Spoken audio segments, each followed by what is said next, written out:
Greetings, hello, and welcome to Totally Tell Me, a weekly entertainment review podcast where we talk about movies, music, food, and fun. My name is Dominic Mercurio, and I am here in person, live in the flesh from Hollywood, California. As you can see, Laura Weinbach. Thank you. Hi. We are definitely. This is definitely makes me think we're in Hollywood for sure. Yeah. This is sorry. You're breaking up because you're live from Hollywood. I guess I'm also here, but in theory, it could be like that. You know what I mean? Holly weird, actually. Yeah. We're live on the red carpet here. I know there was a lot of buzz this year about this sort of lesser known show, the Oscars. They did release their nominations recently. Kind of going through what they think is the best of the best or whatever. But the thing is we still hold the crown of the most important night in film of the year. So, here we are on the red carpet. You're not going to see something like this at the Oscars. They won't be able to match this, unfortunately. They don't have the budget. They don't have the means. They don't have the colorist skills to match. No, unfortunately not. Incredible colors. It's unfortunately not. So you're lucky to be tuned into the right show this year. You could watch the Oscars, but who the fuck cares? And honestly, it's kind of hard to find them, you can't just pop them on anymore, you gotta haven't borrow. Tried to pop them on in years, to be honest. No offense. Really? Did you not watch them last? Not to brag. Not to brag, but we are drinking some really delicious strawberry basil mint. Not to brag, but it's really good. Not to brag, it's Dominic who got it, but whatever. Yeah, I mean it is mine. But Not to brag, but this one's mine. Well, this one's mine though. So. Anywho, not to brag, but well, bragging aside, look, tonight on this fine evening, we will be going through each of our top 10 films of 2024. That's right, the calendar year 2024. What is there to say about this? I'm just getting emotional thinking about it. But 2024 was a year of film. It was a year of film indeed. I was looking at all the films that I watched, and actually, even though I know you have perhaps quite a different take on 2024, I for one, because look, I use what's called the Letterboxd. Do you know about this? About that. You know about this. Mm-hmm. Letterboxd, I log everything I watch, and I checked my Letterboxd in comparison to previous years. And I actually watched more films this year, or I guess more films from 2024 than I have in the past, since I started doing Letterboxd, really. Really? Yeah. Wow. I saw 49 new God, movies. that's amazing. Movies from 2024, I should say. That's crazy. I definitely saw more movies than that, but they're from other years. I was having a hard time filling up my list. I will not lie. Right. Not to brag. Well, not to brag, but yeah, I easily could fill my list, but not to brag. But that's crazy that you saw 49 movies from 2024. It doesn't even seem like there were 49 movies that came out in 2024. But I will say there were a few that I didn't see that I want to see that. Might have made my list easily if I had seen them. So just a heads up, people. Well, I mean, I don't know. What are those? Should we get into that a little? I could tell you. Yeah. What are ones that you think The ones that I didn't. Oh, this is a short list. Right. But I know there's a lot more. One is Oddity. Would have liked to have seen that. Did you see that? Mm-hmm. Oh shit. Okay. Very good. Oh, I really want to see that movie. Hold Your Breath. I don't know. It looks kind of fun. Never heard of it in my goddamn life. What's that? It's on, or I think I saw a poster / preview for it on Hulu. Hold my breath or hold your breath? Hold your breath. Dominic. It's hold Dominic's breath. Hold Dominic's breath. Okay, let me. Hold no, your it's breath. Hold your breath. Okay. HOLD your. So spelled in parentheses Dominic. In the normal way. Okay, thank you for that. With an S. Breath. Also could be breathe. No. In certain not circumstances. Hold your breathe. I don't think it could be hold. It could be hold your breathe. Okay. Hold your bereavement. Watch the 2024 movie Hold Your Breathe. It's supposed to be a real clincher of a starring Will Joins. He joins us tonight, and then Carrie. That's directed by. Oh, sorry, directed by. Oopsie. Yeah, it's some sort of a horror flick of sorts. Hold your breath. Look at her. Fun. I don't know. It just looks fun. She's not really holding her breath though. It actually looks like she's letting it all out. No, she's kind of like this. Oh. Remind you of anything? Oh, so Remind you of anything? Okay. What does that remind you of? Oh! Remember that? No. What? Okay, fine. Oh, the lighthouse. Your impression of the lighthouse. How can you not remember that? Well, I guess now I do. But frick, unbelievable. That's a little throwback to the true fans there who saw episode 100 of our show.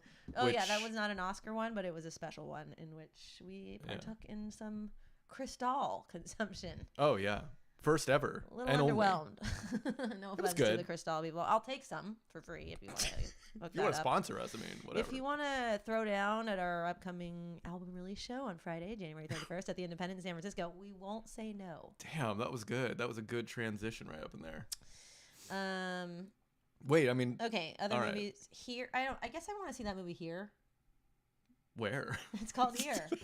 No, there's a movie called Here. Okay. I've never heard of my goddamn life. What are all these movies? I can't believe you haven't heard of these in your goddamn life. Oh, Robert Zemeckis. Okay, I know a little bit about him. Okay, and then The Brutalist. I guess I should see that. Oh, you got to be seeing that, yeah. Oh, really? Okay. And that one I have heard of in my goddamn life. Yeah. I guess I should see that movie Sing Sing. Okay, I have heard of that movie in my goddamn life, but I'm not actually compelled to watch it in my goddamn life. I wasn't compelled to watch it, but a few folk have declared themselves as, fans of that. Really? Now, is it a sing movie? Is it what? Do they sing in this movie, or what is it? I think they do, yeah. Maybe. So I think it's a sort of a theatrical sort of plot twist. Theatrical plot? No, in the sense this is a movie with a theatrical plot. Got it. It's in the sense that the people it's about inmates of some sort. I think jail people who are in jail, who have some kind of theater troupe that they do some sort of theatrical sort of emancipation of sorts. They do some sort of theatrical emancipation proclamation. And they sort of find their freedom in that sort of theatrical release. Are they Scottish, or is this just It's just sort of what comes. Okay. Night comes at night. It's sort of it follows. Yeah, it comes at night and it follows. Right, it follows you around. But yeah, no, and I know there's more. I just well, for one thing, you gave me a list of things that I did not get to watch. That's fine. But I did watch a few things since I last talked to you. Oh, good. So I'm sure we'll be hearing about some of those. Perhaps hear about a couple. Right. You might not. Oh shit. Okay. Damn. Well, you don't have to tell me. I mean, there's probably nothing on your should have watched it list. Well, I will say Amelia Perez, even though I'm hearing extremely divisive things about it, I'm kind of just curious to see it for my darn self. I watched a trailer for it yesterday and I was like, okay, I'll watch this. Then I started trying to watch it and I was like, I'm not going to watch this. So it was giving bad immediately? It's not that it was bad. It's just not for me. Okay. Oh. Well, it's a musical for one. Yeah, I've heard. Which is not necessarily a bad thing, but I just didn't like the direction of that for this. You know what I mean? I don't know. I just was like, I don't think I can sit through this right now. Right. You just okay. In that moment. That's fine. And look, no offense to the Amelia Perez's out there. Yeah. Well, I think there's just one, but. And not to brag, but no offense. Yeah. Unfortunately for Amelia Perez, you didn't watch her movie. But neither did I, so whatever. But I will. But you want to see it? Well, I guess I was actually kind of off board for a while, but I kind of got on board as people have continued talking about whether they absolutely hate it or absolutely love it. Oh. That actually usually intrigues me more because I've heard people on both sides of the spectrum of people I trust. Or what I should say is people I trust have been on both sides of loving or hating it, which is very intriguing to me because usually it's generally people who I agree with either like or don't like the movie, but it seems to be divisive even amongst people who I trust. So I don't know. I tend to like a divisive movie, or at least I like to see them. I don't know. It doesn't look like it would appeal to me, but just given the circumstances, it just seems I should watch it. But so that's one that I didn't get to. But honestly, I feel like anything else I didn't see, because of course I didn't see plenty of films, but I kind of skipped them on purpose because I'm kind of this doesn't seem to, I don't think I would like this, I feel like I pretty much saw everything that I thought I might like this year. You know what I mean? That's good. Wow, good for you. But something could still shock and surprise me as I, continue forth. Like I didn't see A Complete Unknown, but I'm just I don't want to see Timothée Chalamet be Bob Dylan. Oh, I started watching that last night. Oh boy, what'd you think? Well, I did have a similar thought, which was that I don't think I want to see Timothée Chalamet be Bob Dylan. Right, I do not want, but what do you think? It doesn't seem right. Well, to be honest, I fell asleep. But Anton was watching it. Well, this was after we had already watched a movie right before it. Mm-hmm. And we're like, it's only midnight. Let's try to watch another one. And then I just got tired. And I just want to give a shout out to those who are in the room with us. Mm-hmm. Gemma, what's up? I'm so glad you could make it this time. What's up? Marshy, Bryce Hell, mm-hmm. Tolkien Study. These are all homies from the Coop. Mm-hmm. Yes, we are live. We are live indeed. We are so live. Weird Artifacts. Hello, Nicole. Vanist. Yeah. What's up? We're so happy you could just chill with us tonight on this little special Oscar special. Mm-hmm. I think this is going to be... Totally Tell Me Oscars edition.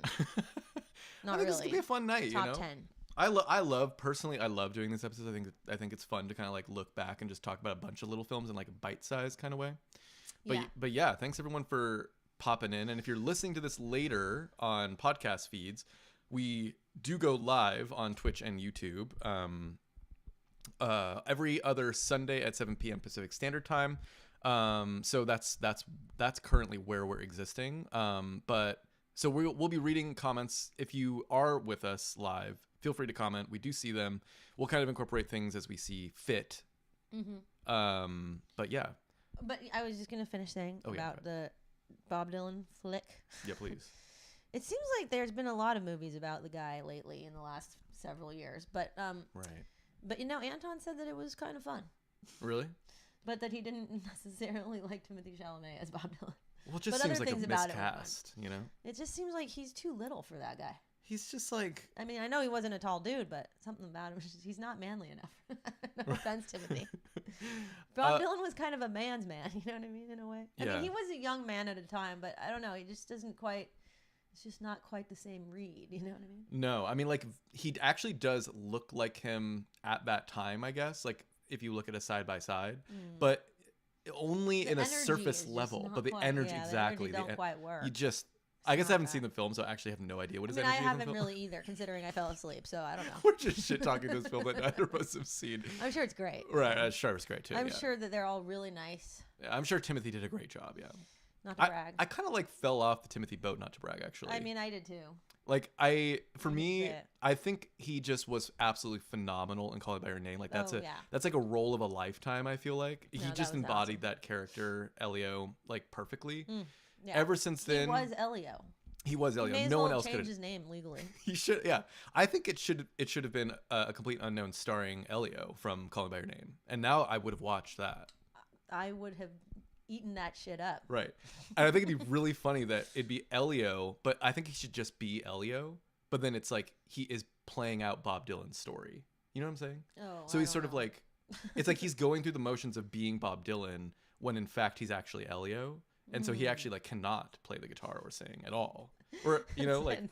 Therefore, it's not even about, it's not like anything whatsoever to do with Bob Dylan. It's just sort of. That's the film I want to see. Yeah. Oh, yeah. I'd watch that. Cool. Like, in other words, let's watch Call Me By Your Name and call it a day. You know what I would like is if. To watch that movie. Yeah. I would like if A Complete Unknown was actually about these two men who meet in Italy. Starring Elio and Oliver, and they sort of like are falling in love. Like I think I would like A Complete Unknown if that was the plot actually. Mm-hmm. Yeah, I think I would like A Complete Unknown if it was Call Me By Your Name. Mm-hmm. I think I would like A Complete Unknown if it was a completely different movie. Anyhow, nah, but hey, more power to those who enjoyed the Timothy Chalamet. Mm-hmm. Yeah, can't say I did. Or I just didn't.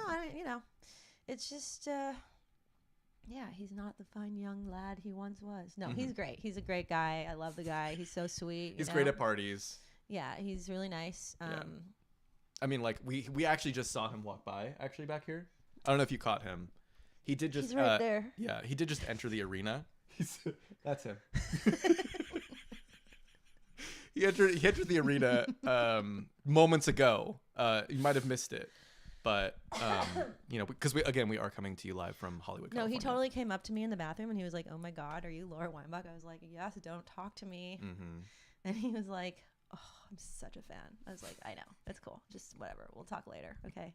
I didn't love you in this Bob Dylan movie or whatever, but you were great. And tell me by your name. Totally tell me by your name. Totally tell me by your name. And, whatever. Anywho, I don't know. I mean, so then he like disappeared from the bathroom and he just like turned into that star. You had to adjust. You're gonna like he turned into that star. Yeah. Anyways, let me just fix the real. Let me just fix the reality back here. Hold on. Okay, I think that's looking a little better. That's better. Yeah. Look, we come to you. We come to this place for magic. No, we come to you to share our love in films. You know, I don't know. I feel like is there more that we should say before we get into it, or what? I guess we could like talk. We could chit chat a little bit about just like what's up. You know. Okay, what's up? Not much. Man, I could really go for a cookie right about now. Oh yeah. Well, I don't know. I don't think that. I don't see how that would be possible. You know. They don't do those at the Oscars. No, I don't think they hand out cookies. But you know, I mean, I guess if someone out there had cookies and they wanted to bring them to us, like we wouldn't say no. I wouldn't say no. Mm-hmm. No. Well, I said no to you. Like no, I wouldn't say no. You know. Oh. What? Oh my God! What the fuck was that? What? Oh my God! Oh my God! Oh fuck! Wow! Thank you so much, oh, Bob. Shit! Just kidding. His name's not Bob. It's Josh. I don't know what the fuck just happened, but look at this. We just got some fucking cookies. Oh my God! 3 of them. So I think we're gonna have to kill. I'm gonna have the over non-salted the one first, okay. and then I'll maybe dig into. Are you not doing salt? No, I'm not doing salt. I mean, because what's up? I mean, like the salt actually. It's like, no, I will, but okay, I'm also doing not salt. Okay, well look, cheers to a new beginning. We're getting we get cookies, people. You should be jealous. No offense. Not to brag. Not to brag, but. Oh, ooh, fuck. Yeah. Oh my God. Gooey. A little warm, even. One wants a little warm. Yeah. The thing about these is, they're basically fresh baked. Yeah. Yeah, they are. It's a whole food cookie dough, frozen. Oh yeah. Put it on the sheet. Oh fuck! Put it in the oven. Just melty gooey. I hope you're not offended by this, you guys. Yeah. Well, I would be actually, but we hope you aren't. But like personally, I would be. I know. Oh, just give us a moment here.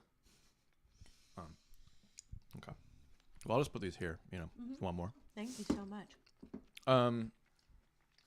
One thing I didn't bring is napkins, but. Oh yeah, that was something. That's fine. I'm just gonna sort of like do this. You know, this is me typing. I'm gonna be typing anyway, so I just kind of like not wipe. I guess I'll just not wipe. Have you ever not wiped? No, but I will say. Well, what about under dire circumstances, like where there was nothing to wipe with? Never had that situation. Because You've never been in a situation where there's nothing to wipe with. No, I would not go if that. No. But you've never like went and then once you were past the point of no return, realized that you've made a dire mistake. No, I always check. That's the number one thing. You gotta check. I know it's the number one thing, but sometimes you're in such a blitzed up state, you know, that you just gotta you're like beelining it, you know. Do you know what happened today? What? I'll tell you who doesn't wipe sometimes. Oh no. Was it your child? Yeah. Well, okay, that's a little understandable considering that he's 3, but merely 3 years old. No, but he lies about it because he went to the bathroom. He's at a stage now where he totally is like potty trained, kind of. I mean, he goes to the bathroom by himself. He'll go in there and he'll be like, I'll go in there with him and be like, no, I need privacy. So then I'll go out of the bathroom and then he'll be like, Dad, come in here. I don't want privacy. I'm scared. And then Anton will go in and he's like, what are you scared of? He's like, dolls. Because I told him that dolls come to life and they can like get you and stuff. Oh my God, you're haunting your poor child. We watched a preview for a movie that I once watched when I was a kid that was very much scary for me called Dolls, and I showed him the preview, and he really wanted to watch it, but then he got freaked out by it. And I was like, he's like, are they real? I was like, they can be. They can be. So you got freaked out by the movie when you were a kid, and you showed him the trailer, and he wasn't freaked out enough for you. So you were like, I gotta make sure that he gets as freaked out as I once was. Well, it's good to use a little bit of fear to get the blood pumping every once in a while. So anyways, he goes to the bathroom. He gets Anton to come in there. And then he goes, I do want privacy. So then Anton leaves for like 2 seconds, and then he just comes out with his pants back up. And I was like, oh, did you wipe and wash your hands? He's like, yeah, I wiped. He's like, I said, who wiped you? And he goes, Daddy. And I was like, did you wash your hands? He goes, yep. And then Anton comes out. He's like, oh, wait, you're not on the toilet anymore? And he's like, I said, he just said that you wiped him. He goes, and then Anton's like, I did not wipe him. He told me that he wanted privacy. I was like, he's working it. He's really working it. He knows what to do. I was like, Ethan, you cannot get off the toilet without wiping. That is absolutely disgusting. So we go in the bathroom, and of course, there's a big dump in the toilet.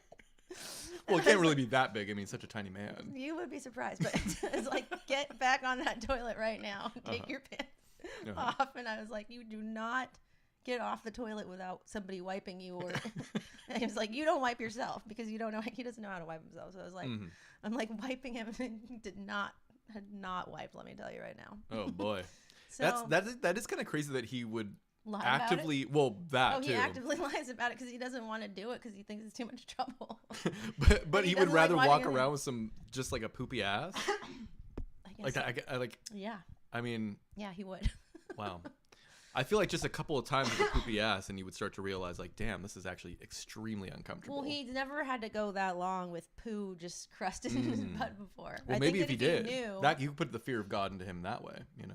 Although I will say, he's gonna hate me for this like in 10 years, but when he watches this, no, when he goes back, one time he came home from school, and there was poo like.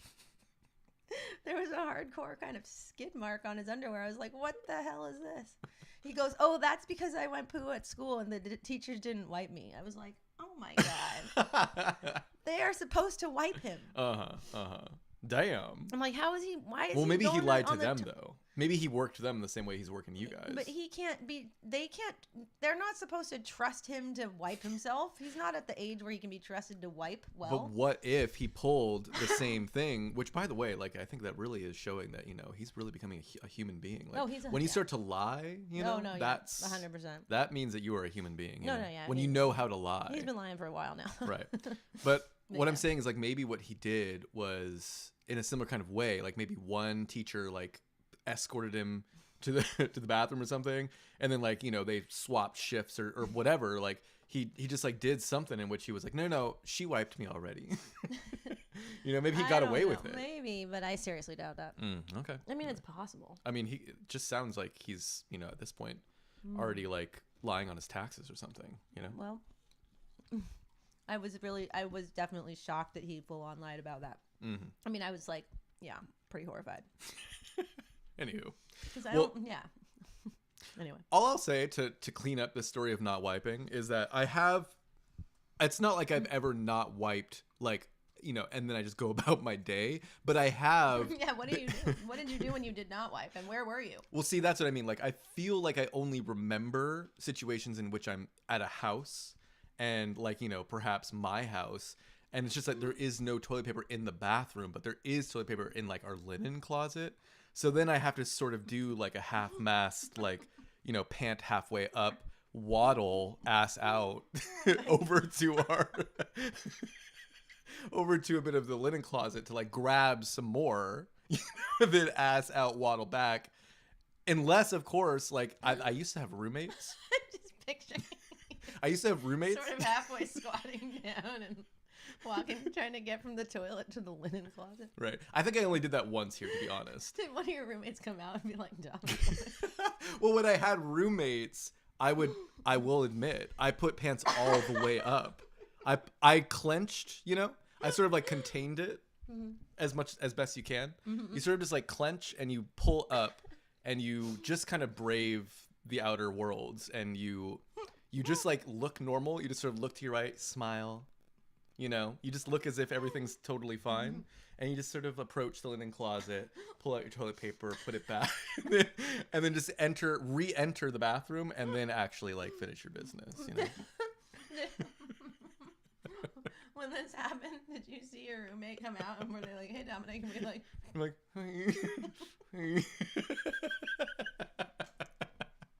I wish that was the truth, but I don't feel like I've ever encountered a human being in that state.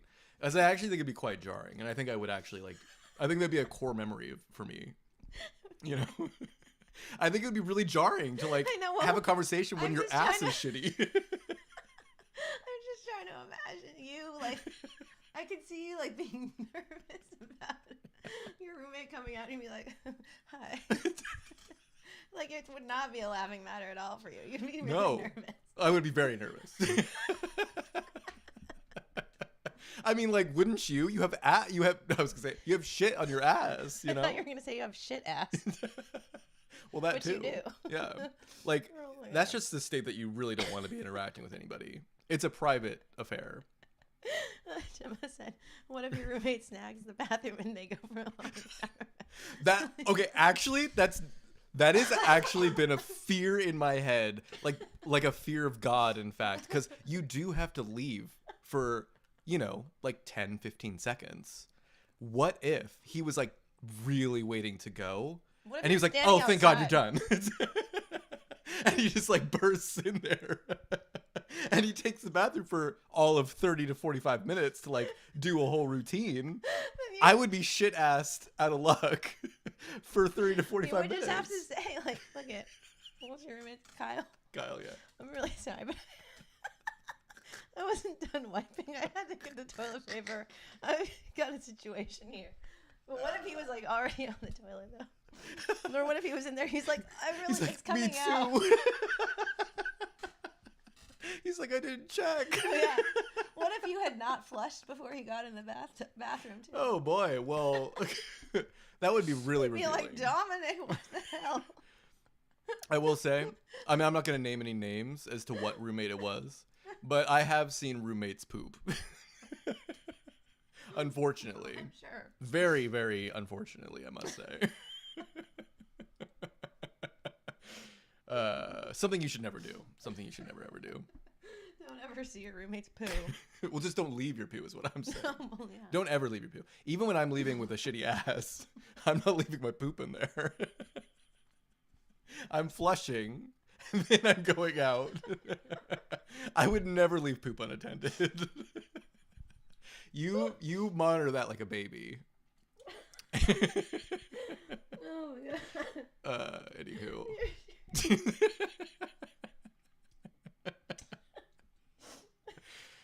Anyways. That's funny. Well, with that, I don't know. Should we maybe get started or what?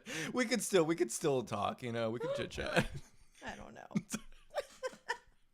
It's almost like you're recalling this memory that's now sad. Well, a little bit. I mean, I am crying a little bit. This is actually where I vent all of my traumatic memories. I just feel like it's best to get them out in a sort of fun setting rather than at the Oscars is the best. Right here, live from Hollywood, California. I figured might not bring out something that I've sort of really been ruminating on for these years. Oh my God. But yeah. Anyhow, all right. Look, here we are at the Oscars. We are going to be talking about our top 10 films of 2024. Look, I made this little fun thing. Here it is. If you're listening on the audio, unfortunately, you won't get the actual look. But for you visual readers, we will be displaying our top 10 here. And yeah, we'll be going through them. And I think it's going to be a fun time. I feel as though usually we do end up going long on these episodes, so we probably should get the show on the road a little bit. Mm-hmm. And we can, try and move swiftly maybe through the first 5 or something like that. Mm-hmm. But yeah, who should go first? Do you want to go first? No, you go first. Okay. I don't have a good list. No offense. Not to brag. Right, not to brag. I will say about my top 10, I was considering it a 2024 film. Here's how I define it. I consider it a 2024 film if the first time I could see it is through it was it like the first time I could see it was 2024. So like if something was in a festival in 2023 but then it hit a wide release in 2024, I'm considering it 2024. Me too. No, that was definitely how I was viewing the 2024 deadline. That's just how I always do it, because I just feel like it's kind of, I find it annoying actually when like certain publications will put films that like you could have only seen if you were them because they got like some they like went to Sundance or whatever. It's like, well, okay, come on, like is that really a 20? Forget it. Anyways, that's all I had to say. Right. So with that, let's get started here. Hold on, let me just remember how I do this. There's my films. Okay. All right, my number 10 film for 2024. Drumroll, please. The People's Joker. Oh, I kind of fucked that up a little bit, but it should sort of be a readable way, in a readable kind of sense. Oh, there it is.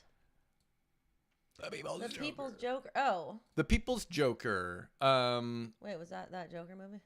Well, so this is a it is a Batman / Joker film, but only in the sense that the director, she did not get the rights to use the license. That she just put these characters.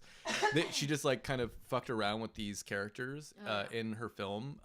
She's a trans director, and the film also kind of is somewhat autobiographical about her coming out as a trans woman, but like in a very comedic and ridiculous and kind of like punk, anachronistic kind of way. And so she's using like the Joker in Batman and like other characters in Batman that I would probably even recognize less, to be honest, to kind of like satirize and like I think like kind of satirize even like gender roles like in some of those kind of films. But also, like, she's kind of just using them illegally in this film. Vera Drew, exactly, Bryce, is the director. And I just found this movie to be a total joy. Like, I thought it was absolutely hysterical. I do think it's like a mileage may vary kind of thing. Like, I think the way it's comedic is I could see not working for plenty of people, but for me personally, it totally worked. I thought it was hysterical. And yeah, I just thought it was, I guess the main thing is I just thought it was so creative. Like, it feels as though so many artists worked on it. Like, there's, like hand-drawn animations. There's, like, intentionally bad CG. There's, like, wild green screen stuff. But then there's also, like, weird practical effects. Like, it feels like this very, just, like, all over the place. Like, just trying, it's, like, everything in the kitchen sink kind of vibe to it.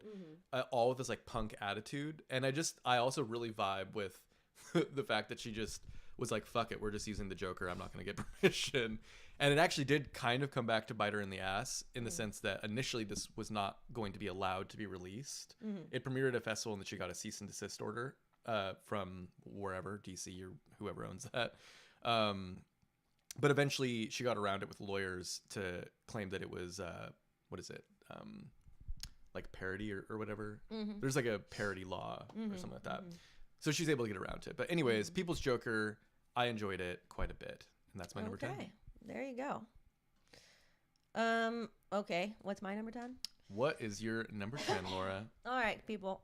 I'm just going to preface by saying I was struggling here. Because I didn't really like these movies, no offense. Okay. And not to brag. But I was just couldn't think of anything else to put on the list, so this is why I'm putting this at my number 10, and I'm gonna say it's either The Substance or wait, should I type both of these? Yeah, sure. Okay. Or Heretic. Now you don't want to pick. I don't really want to pick because here's the thing.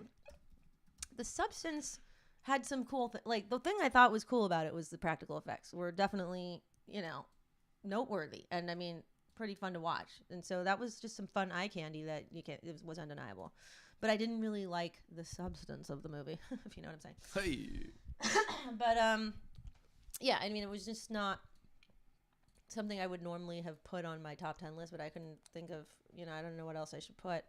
And then Heretic, well, my problem with that was it just didn't land for me. I thought it had a good build up, but then it was like, it just really just sort of not, it just didn't really, just didn't do much for me. Did you see Heretic? Actually, that is one that I would want to see and I have not seen. So actually, okay. I forgot about that one. I would check that out just for the fun of it. Yeah. So, but I will say that the build up was fun and there were things about it that were enjoyable, but, the payoff just kind of diminished. For me, what could have been, we could have had something going there, guys. So the substance really this low, huh? No offense, yeah. Damn. I know, it's just all those cool practical effects. Wait, look it. You liked the People's Joker. We could just say I liked it enough to put it at number 10. There we go. All right. Did you have anything else to say? Not really. Oh, okay. All right. Well, let's move right along here. Number 9 for me, The Brutalist. Just most recently saw this film just a couple weeks back. Squeezed it out, if you will. The Brutalist is about kind of like an architect through time, or I guess I should say through kind of different parts of his life. First kind of part of the film is him as an immigrant coming to the United States. He comes to New York and he is kind of like starting his career as an architect.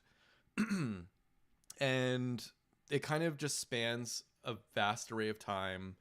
And it's like this just deeply emotional drama that I feel like at times can kind of be, I guess, this kind of film I feel like could be Oscar baity or whatever. Or like, in my opinion, sometimes kind of boring, if you will. But I actually think The Brutalist is so not boring. Like, even though it has the trappings of like these kinds of things that you might find in these sorts of like boring Oscar baity movies. Wait, just out of curiosity, did your parents ever bust you Oscar baiting when you were a kid? Oh, thank God they didn't.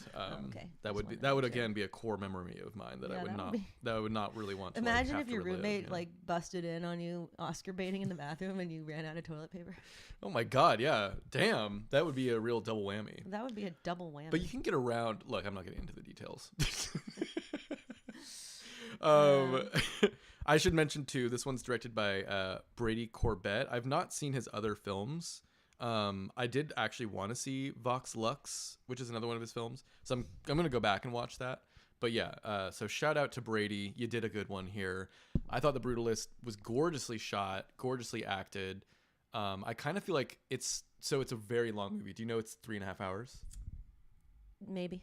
So it's 3.5 hours long. There's an intermission when you watch it in the theaters. And I actually found that to be a pretty kind of fun moment, like, because obviously of course they end on like a kind of dramatic moment and then they give you this like 10 minutes to kind of just go to the bathroom, but also I think kind of sit and think with it. Get some toilet paper, and also to kind of like sit and think with it. And I actually feel like that added to the experience for me, because I was kind of like, it was fun to go with some friends and dissect a little bit of like, all right, this is what we just saw, and it's almost like you're seeing the sequel like back. It's like you're seeing the first and second film back to back. So again, like, I actually found its length to be to its advantage, because I found it didn't really get boring. Like, I think length doesn't matter as long as it doesn't get boring. And this one I felt like constantly had new things going on. I just really loved it, and I thought it was especially gorgeously shot.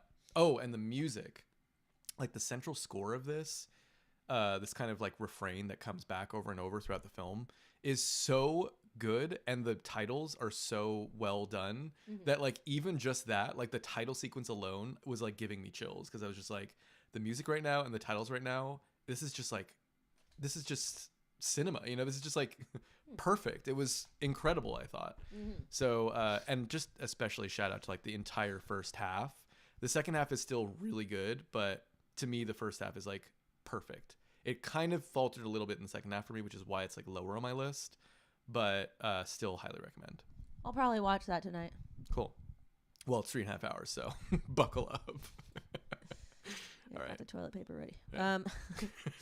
All right. Should I go? Yeah, you're number 9. Number 9. Numero 9. Again, people, didn't have a lot to go on here.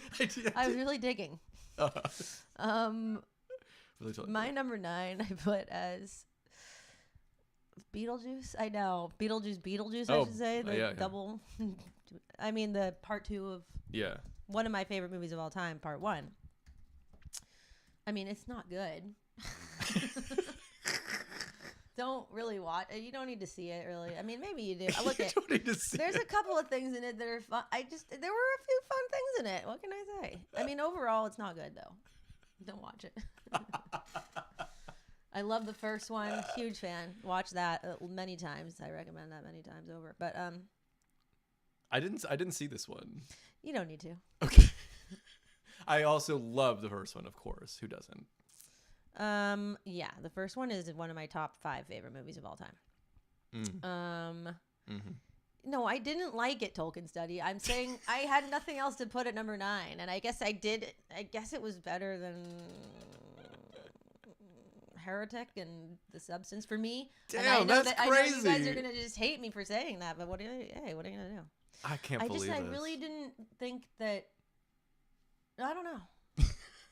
I didn't see it. I guess I'm like gonna see it eventually, but it just has been for me like Tim Burton. He just bums me out these days because he doesn't do what he once did. You know? Yeah, it's not. You don't need to see it. As I said, I'll just simply. But I would say you would need to see The Substance over Beetlejuice in the sense that it's kind of more culturally relevant right now, and I mean, and just as a movie, you know, people are talking a lot about it and people like it. You know. But you didn't. As much as Beetlejuice. But I didn't like it as much as... That's crazy. Can I just tell you guys, I have a free movie pass to the Grand Lake Theater in Oakland, which is one of the oldest, older movie theaters in the East Bay, and they show a lot of mainstream movies there. And so I just went there to go see Beetlejuice with my kid because me and my husband thought, it'd be fun to take the kid there, and if he doesn't like it, who the fuck cares? Because we got him for free. We can just leave in the middle of it. Right. But we ended up watching the whole thing, and I walked out of it going, I mean, it was bad, but you know what? There's some fun moments. There's a couple of moments where it looks pretty fun. I mean, there's a couple of fun special effects that, that was all right. And there was also some not very good special effects. The truth is, I barely remember the shit. Let's keep going. I barely remember. I love this comment from Nicole. She says, we can always expect the TTM top 10 films to have some of Laura's most hated on the list. It really is a tradition. Right about that.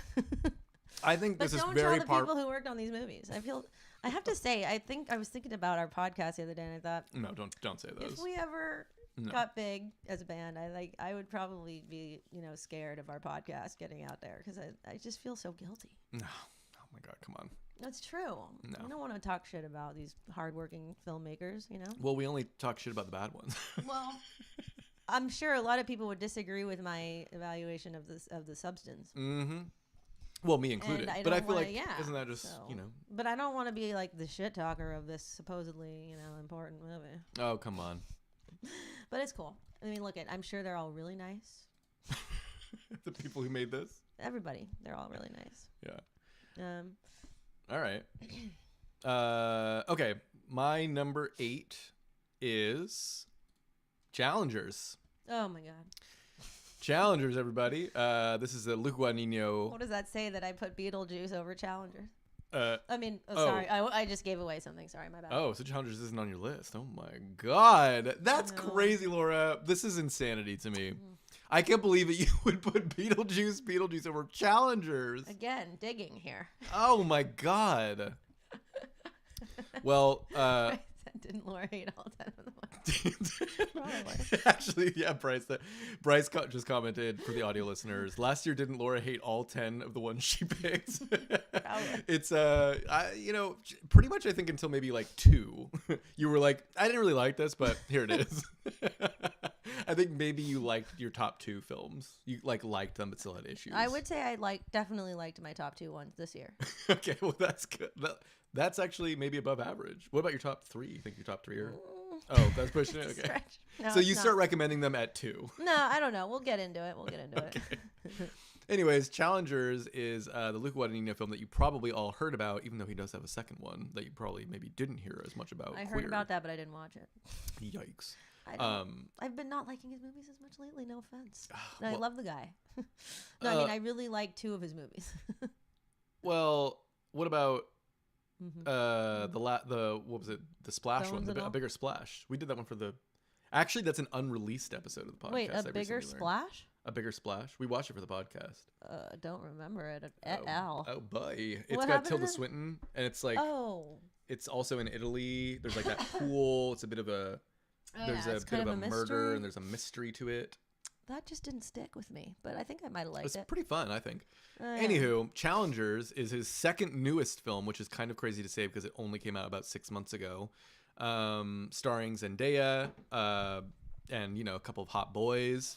As per usual, tennis, three-way. I think you've probably heard of it. I don't really need to go through it, but I really enjoyed this movie. I thought, to me, it kind of felt like his pop swing, like it felt more, actually, I think probably his most accessible film by maybe even a large margin. It's not my favorite of his films either. In fact, like, it's if you had told me prior to us doing this top 10 list that his films would be 8 on my list, that would be shocking to me. So even it being this low it says something, but I still think it's really good. Like I thought it was really fun, engaging. I love the music by Trent Reznor and Atticus Ross. I thought it was like a killer score. I thought it was really kind of bold how they use it, where it's like loud and often and just so many tracks. It kind of felt I don't know, it just felt bold, like to not kind of put the music as like a low thing in the background. It's like kind of another star of the film, in my opinion. And yeah, it's just kind of like a fun popcorn flick, in my opinion, but like a really good version of what that can be. Because I tend to not like, just kind of like fluff kind of films, but I feel like he ended up doing it in a way where I was pretty engaged, just like fun and games. Let's just like watch these gal and guys all be really interested in each other and be like really hot. I feel like what we really learned from Challengers, not like we didn't already know this through his other films, but he knows how to make anyone look really hot at all times. I feel like that's maybe like his specialty, He just sort of like casts hot people already, but even if he could cast anybody and make them look hot, in my opinion. He just knows like how to light them, how to get their angles, how to kind of dress them in a certain way to just make them look hot. You know what I mean? Maybe. Perhaps. Anywho, the movie was hot and fun and silly and whatnot. Whatever. I thought it was like fun. Okay. Good. I like to have some fun sometimes. Hey, I'm glad you liked it. God. Good. Go watch it 10 times. Fuck. And I'll just say, you should go Oscar bait to it. I should just say, I might have just said this. I should have said this at the beginning, but a film that almost cracked my list but didn't was Queer. So don't expect another Luca Guadagnino film to pop up. Oh, wow. Queer was like basically my 11, I would say. Wow. I actually had it above People's Joker, but I just thought to myself, is this a bit much to be talking about Luca Guadagnino twice? I kind of bumped it down just to like give a little more air to People's Joker, because I think it's a lesser known treat. But I'll watch that movie. But Queer is really good too. So just throwing it out there. All right. Wow. Wowza. My number 8. Okay, this I didn't hate this. Oh, so we're already transferring out of hate. I didn't like even fully dislike it. No, I thought it was kind of good. So this is a big bump up. Yeah. Damn. I'd venture so far as to say that. Yeah. Okay. This was A Real Pain by Jesse Eisenberg. Okay. Well, you saying this actually could make me interested in it. Oh, you didn't see it yet? I didn't see it yet, and I was kind of like, I don't know, should I be interested or not in this? It's kind of I was engaged the whole time. I did think that it was kind of interesting, but there were some issues with it that I had, I mean, just in terms of the character sort of qualities that I think were supposed to be expressed, that the movie wanted to express in this character, that I felt didn't quite do right by.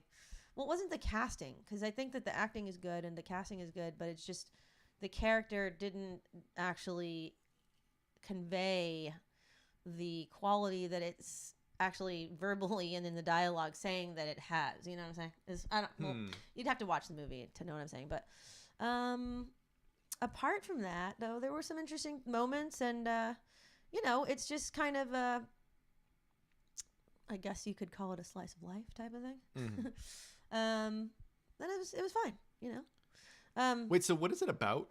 It's about two cousins who are kind of an odd couple, and they end up going on this sort of road trip together in, they go on a trip to their sort of motherland in Poland, where their grandmother is from, who had recently passed away. And they're going on this trip together to visit her house and to kind of see the land where she was from, and they just have a time. And, it's just kind Slice of life. Yeah. Okay.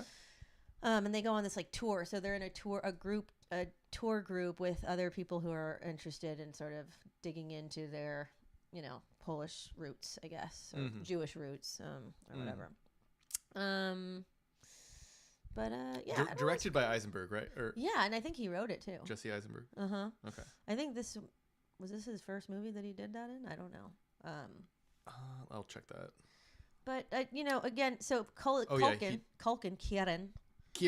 He did do one other one from a couple years ago called "When You Finish Saving the World." That I didn't really hear too many people talking about, to be honest. But A Real Pain, I've heard better things. Yeah.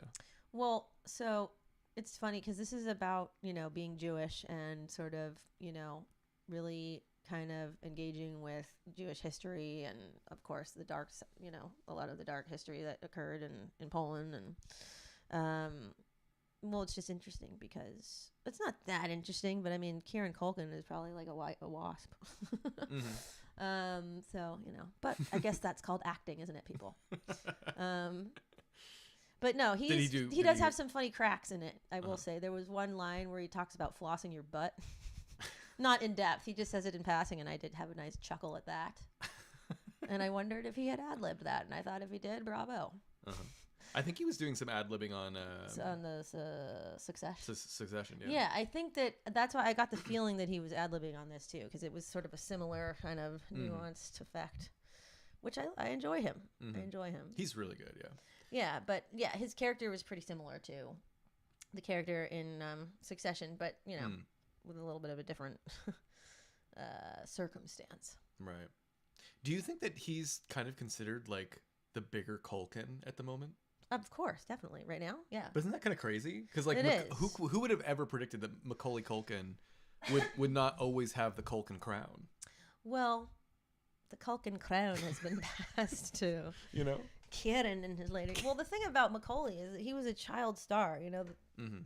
Child stars it's rare for them to gracefully pass through the childhood stardom crux of existence. I mean, and it's much like with no offense to much like Macaulay. A kidney stone, it's hard to pass. Well, it is hard. I mean, you gotta imagine what that must be like to be so hugely famous and to be always just kind of speculated about and kind of examined so closely and with that much attention, even if it was all positive attention, which it wasn't.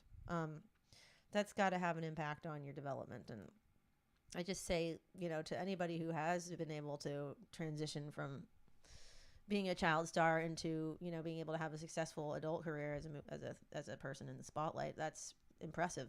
And there's not a lot of those, I feel like. Yeah. And so, and I actually do feel sorry for, I feel bad for like child stars who, had really hard time, getting through that. Well, he certainly had a very hard time. I know. I feel sorry for that because it's just, God, it's not fully like, it wasn't fully his choice, and even though I'm sure there was a lot of great stuff that came of it for him, I mean, there's just certain things that, he could not have possibly consented to. And it's just, totally. I don't think I would do that to my child. Personally. Yeah, no, I could never. I think that you really give up a lot. You give up a lot for fame.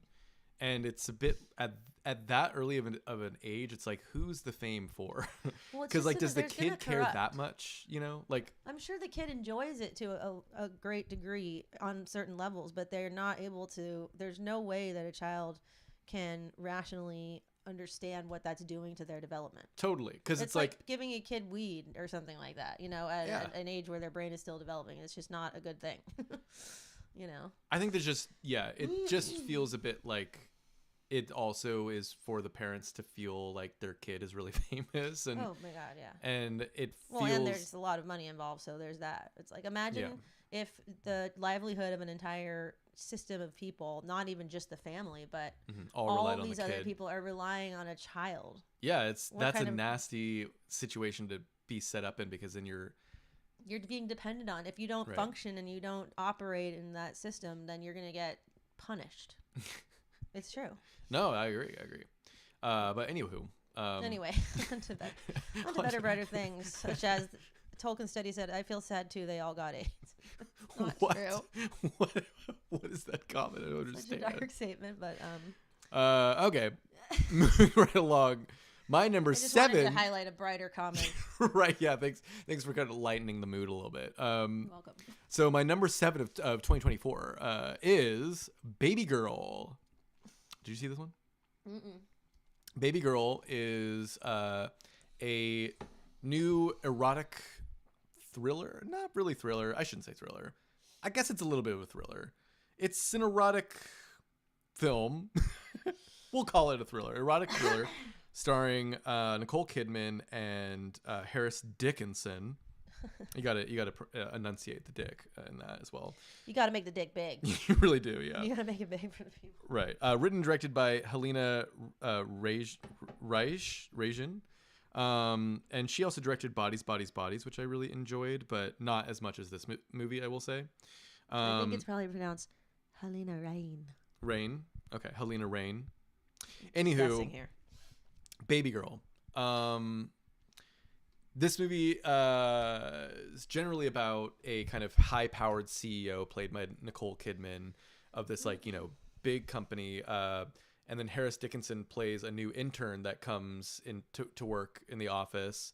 They start to kind of work together in a sort of vague capacity, and a dynamic starts to form, and the dynamic starts to turn sexual, and it's just sort of like a really...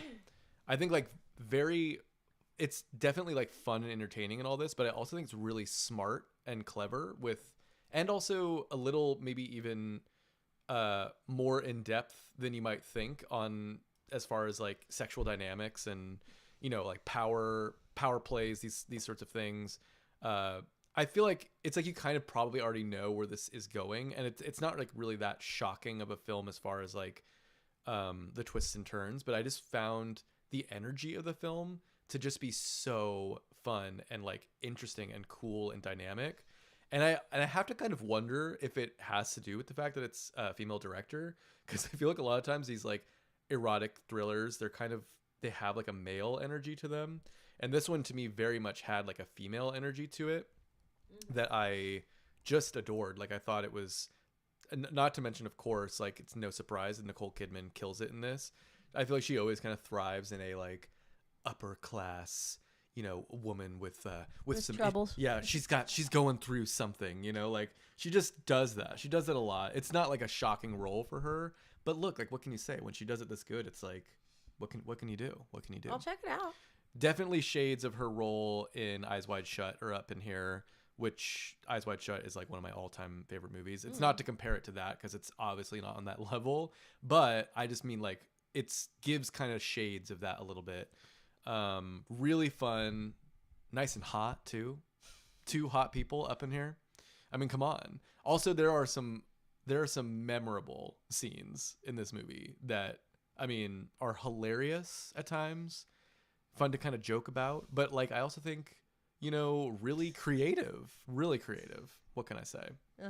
What's going on in this Marshy comments? said Dick in Sun and Kid Man. Very male energy names. That's pretty funny. That's true. Yeah, that is true. Yeah. I guess, even though it has a female energy behind it, I guess there is sort of that male energy with the names. Dick and Sun. What is this? That sounds like it'd be a porn, a gay porn. It sounds pretty... It sounds abusive or something. Well, obviously, but we don't have to get into it. Anyway. Anywho, that's all I have to say. I think it's really good. Highly recommend. Really fun and gorgeously shot. That's that. Okay. Your turn on the old mic. Numero sieto. Okay, so this is one of the ones I watched yesterday. I was on a crunch mode in the last 2 days, where I was trying to watch movies so I could fill out my top 10 list. Anora. Sean Baker movie.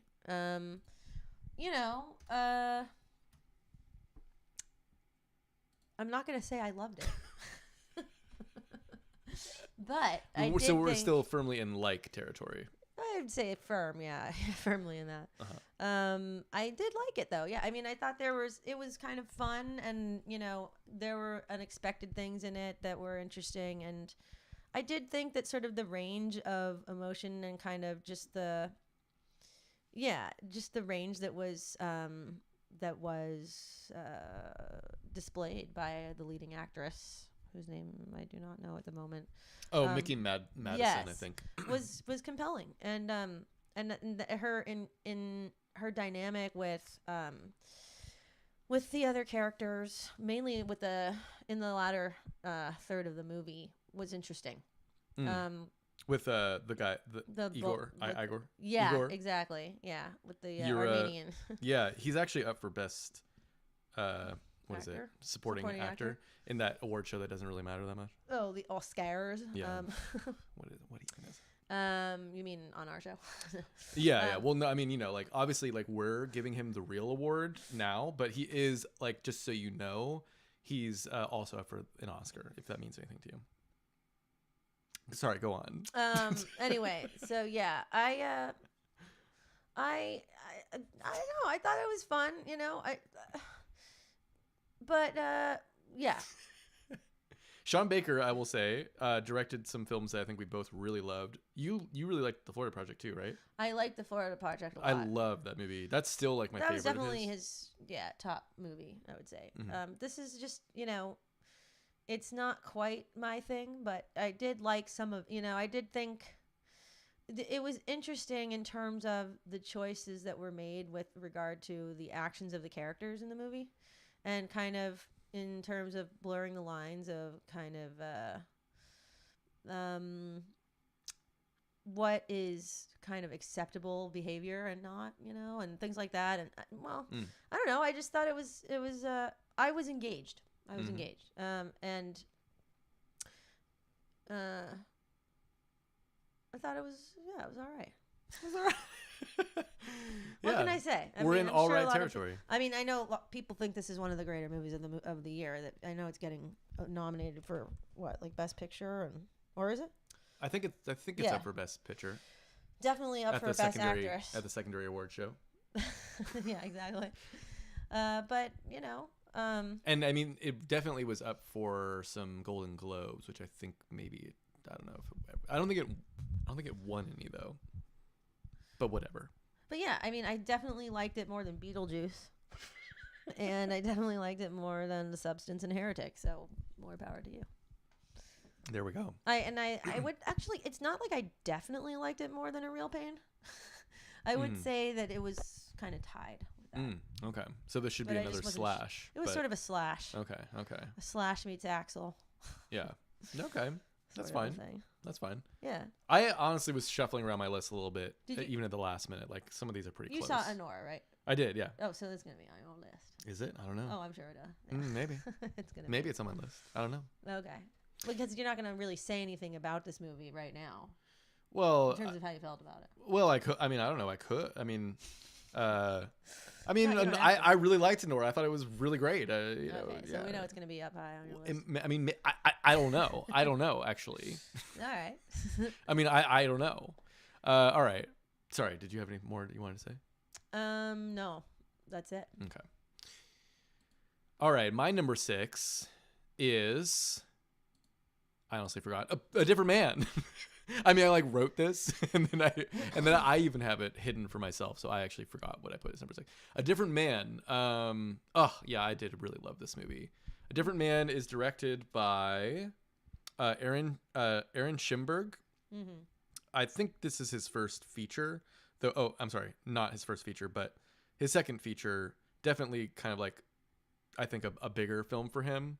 But yeah, this film is about a man who has a pretty intense condition, a disfigurement, I should say, in which he, is living this kind of, I mean, generally it seems like a lonely and sad life.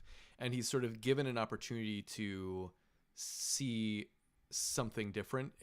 You know, I'm trying not to give away too much, but like he's given an opportunity to have a different experience in life, and he takes it, and he kind of I don't know. I feel like I shouldn't get into the plot because I think that one of the beautiful parts of this film is the plot and its surprising nature. Even its tone surprised me because I wasn't actually sure. I knew barely anything about this movie when I watched it. I wasn't actually sure, like, is this going to be like a dark, really like dark, horrific kind of film, or is this going to be more of like just a drama, or is this going to be like almost comedic? And in some ways, I actually think it's like all of that at times, you know, like I think at times it's dark. At times, I think it's intentionally funny as well, like kind of in a dark way, like a dark comedy. And then I think also at times it's just sort of like a beautiful drama too. I think it being able to go between those, I found pretty expertly done, because I think that can be a hard thing to do when you have these like tonal shifts throughout your film. I found it to be kind of like a breath of fresh air in that way. Yeah, I just enjoyed it through and through. I think the acting is incredible. I really loved the visual style too. I think how they did certain effects were really cool. And I guess I just like really dig the vibe. It's really just the vibe. Like the vibe of the film just kind of had like a groundedness to it that made it all just feel very human, and like I was super engaged the whole time. So I don't know. I just was like really drawn to its uniqueness, you know? I think usually when it comes down to like making these lists, when I'm thinking about like my favorite films, it's usually the films that I just feel like were trying something a little different. And even if it wasn't like all a success, even if like most of it was a success to me, I kind of like, you know, disregard the stuff that maybe didn't work, because it's more exciting to see a director like try something a little weird and have most of it work. And this kind of felt to me a little bit like them trying something, and I feel like for the most part it really worked. So there you have it. Well, look at that. We actually agreed on a certain thing. Oh shit. My number 6 is also A Different Man. I was wondering why you're being so quiet just now. Well, I'm mostly quiet because I often don't know what you're talking about. But yeah. I'm mostly quiet because like you're using all these big words. I don't know I don't really know what's going on. Well, no, it's like I didn't see the number 10, your number 9, or number 7. I'm just kidding. But so yours is also A Different Man? It is. Cool. I barely remember it, but really, we watched it just like a couple months ago. I know, but I just barely remember. You know, it's crazy when you watch a lot of movies. I barely remember some of them. But you know, I remember thinking that it was. I mean, did it ring any bells when I was talking about the plot? No, I did. I know it was kind of like a film noir style kind of movie. No, I know. I remember what the gist of it was, but in terms of, you know, real moments. I don't know. It's not a movie. I will say I wouldn't watch it again. No offense, and not to brag, but I just, you know, it was better than a Nora, A Real Pain, Beetlejuice, and The Substance, or Heretic. But I didn't like love it.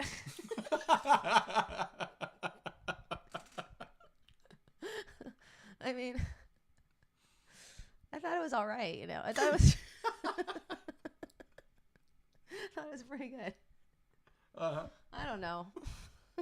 I don't have a lot to say about it, honestly. It's just, it was one of those movies that kind of one in one ear and out the other, but I was like fine with it. I just think it's funny, like. I just think it's funny, like how different we're talking about these movies. I don't know. I'm like, another gorgeous, one of the latest new attractions from this renowned director. Highly recommend. And then you come in and you're like, I didn't really like it that much, but I guess it was better than these other ones. It's true, though. You know what? That's what makes this whole thing tick, though. I mean, no offense. But I was a little bit bored when I watched that movie. No offense, and not to brag. But it's pretty good. It is. Look, I mean, yeah. I mean, feel what you want to feel. I want to feel a lot, but just so rarely happens. Well, look, we're gonna get into some territories where I had a little bit more of a sensation. Okay. Oh, all right. Maybe. Well. As we crack the top 5 of the year, you're like, I kind of felt something here. We'll talk more. Okay. But yeah, good job to a different man. All right. Good job to the men of a different man. Different men. Yeah. All right. Should we keep it trucking here? Keep going. Look, we're in our top 5. We're heating up, I would say. We're heating up. So top 5 for me, number 5, I should say, for me is The Beast. Mm-hmm. The Beast is a French film from, hold on, let me figure out the director's name. Please hold. From Bertrand Bonello. Yes. And it stars Léa Seydoux, who you probably know from many things. She's in a bunch of stuff. I guess she's in Dune, Inglourious Bastards, The Lobster. I don't remember her in that. I remember her in that. Right. Okay. So, whatever. She's in a lot of stuff. So she stars in this film as someone who is she, in order to get a job at this company, she needs to do this sort of operation in which you go into your past lives and experience maybe some trauma that happened in your past lives that you're still now carrying with you in your current life. It's sort of a near future sci-fi kind of thing set up, of course. So in the near future, she is going back in time through a couple of her past lives. And we are, as the audience, kind of seeing things play out in these pretty different timelines. And pretty different stories, in fact. Like, in some ways, this film, what I really like about it is it kind of feels a bit like almost like an anthology film, but of course everything is quite connected, but just in the sense, like, the parts are quite distinct from one another. There's sort of like these really, just distinct 3 elements to the film. And I found all 3 to be deeply compelling, really well acted from her and the lead man, who you also are seeing throughout throughout her past lives. I'm looking up the actor's name. George McKay. George McKay plays Lewis in the film. Léa Seydoux plays Gabrielle. And those are like the 2 main characters who they are in all 3 of their lives or whatever are kind of intersecting. And yeah, I found this film at a concept level so interesting, but then in an execution level even better than I expected it to be. Like, I found it visually really exciting, and again distinct. Like, I hate to keep just using that word, but it's true. Like, it's kind of wild how it evolves and how surprising it becomes. I think it's got even again, a word that I feel like is probably used too much, and I try to use it. I use this sparingly, and rest in peace, David Lynch, but it definitely had like some Lynchian elements to it, which I also was like deeply interested in. And Lynchian in the sense that I think it's not just like, it doesn't just mean weird. It kind of means like liminal, and this kind of, there's a strangeness, but like you can't really pinpoint why. And I think that it's like a deeper level of the Lynchian kind of thing that I feel like people talk about a lot. Like, it's not just like weird, but it's like there's something off. Like, you feel a sense of like off as you watch it. Especially I'm thinking of like one of the lives is very Lynchian.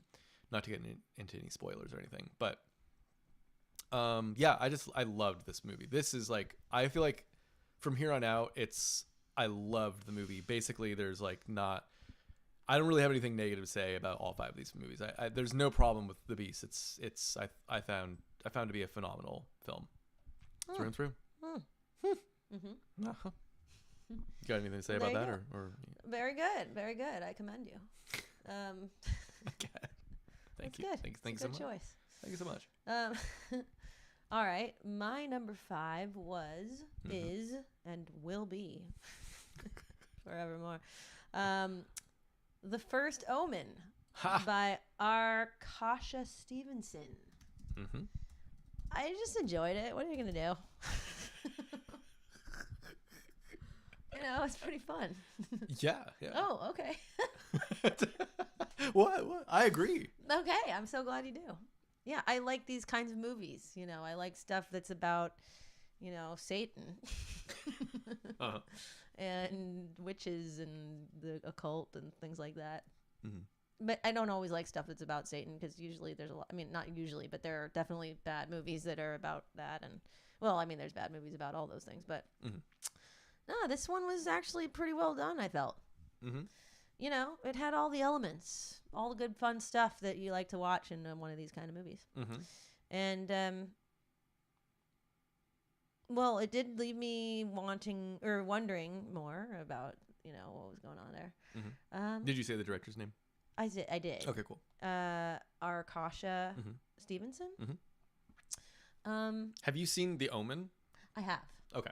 But it's been a long time. Yeah. What did you think of The Omen? I loved it. Okay. At the time. I mean, it's been years, maybe decades.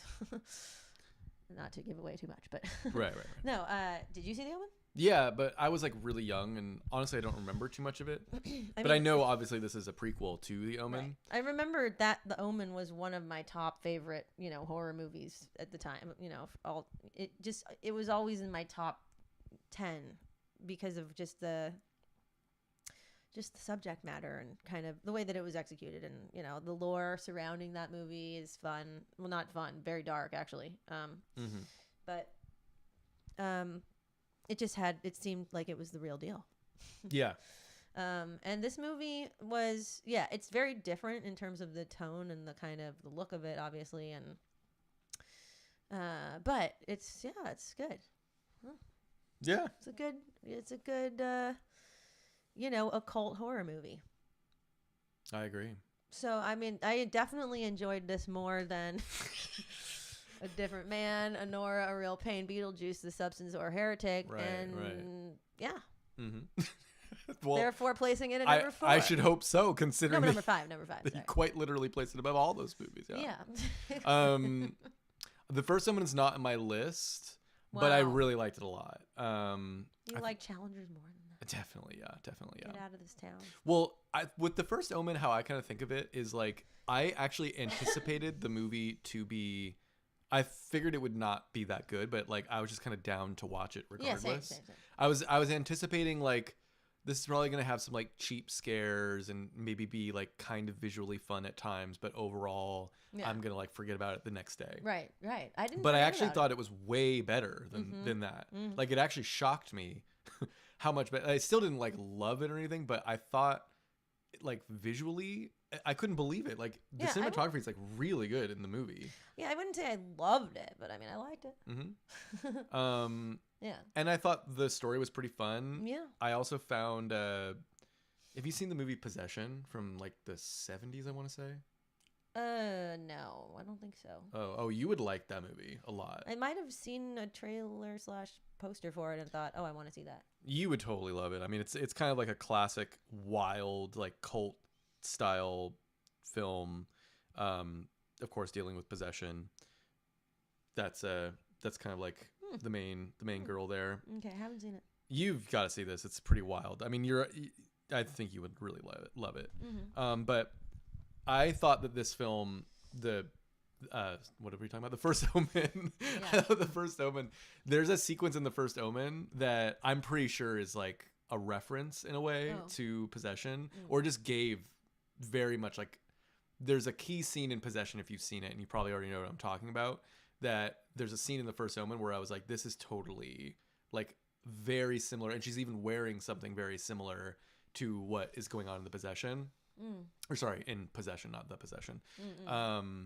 And that scene I thought was so fucking sick in The First Omen too.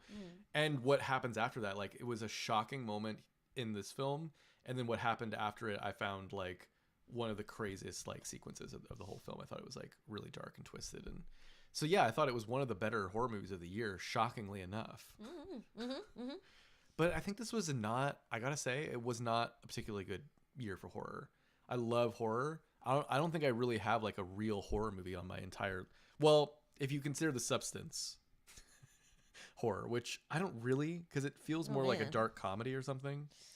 No, I wouldn't consider that horror. But I don't really have like a horror movie on my top 10 list, which is, oh my god, it's crazy for me because I love horror and I tend to get drawn to those kinds of movies. I'm surprised that you didn't. Okay, well, I think like The First Omen and Oddity, and like I think those are like the 2 best horror movies of the year. But neither cracked my top 10. We'll keep talking. Okay, keep going. All right, cool. Okay, my number 4 is. Man, it's cold in here. Cold? Mm-hmm. Oh my god! I thought you would say it's too hot. I was just thinking to myself, it's too. I'm fucking freezing. You're fucking here, freezing. But I mean, it's okay. I'm not like fucking freezing, but I am cold. Right.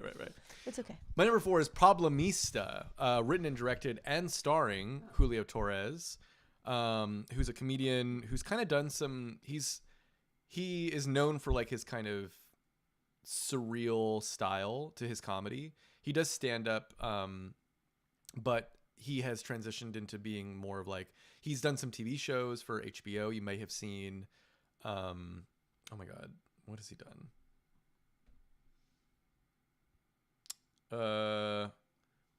What is it? Oh, Los Spookies, and there's another one.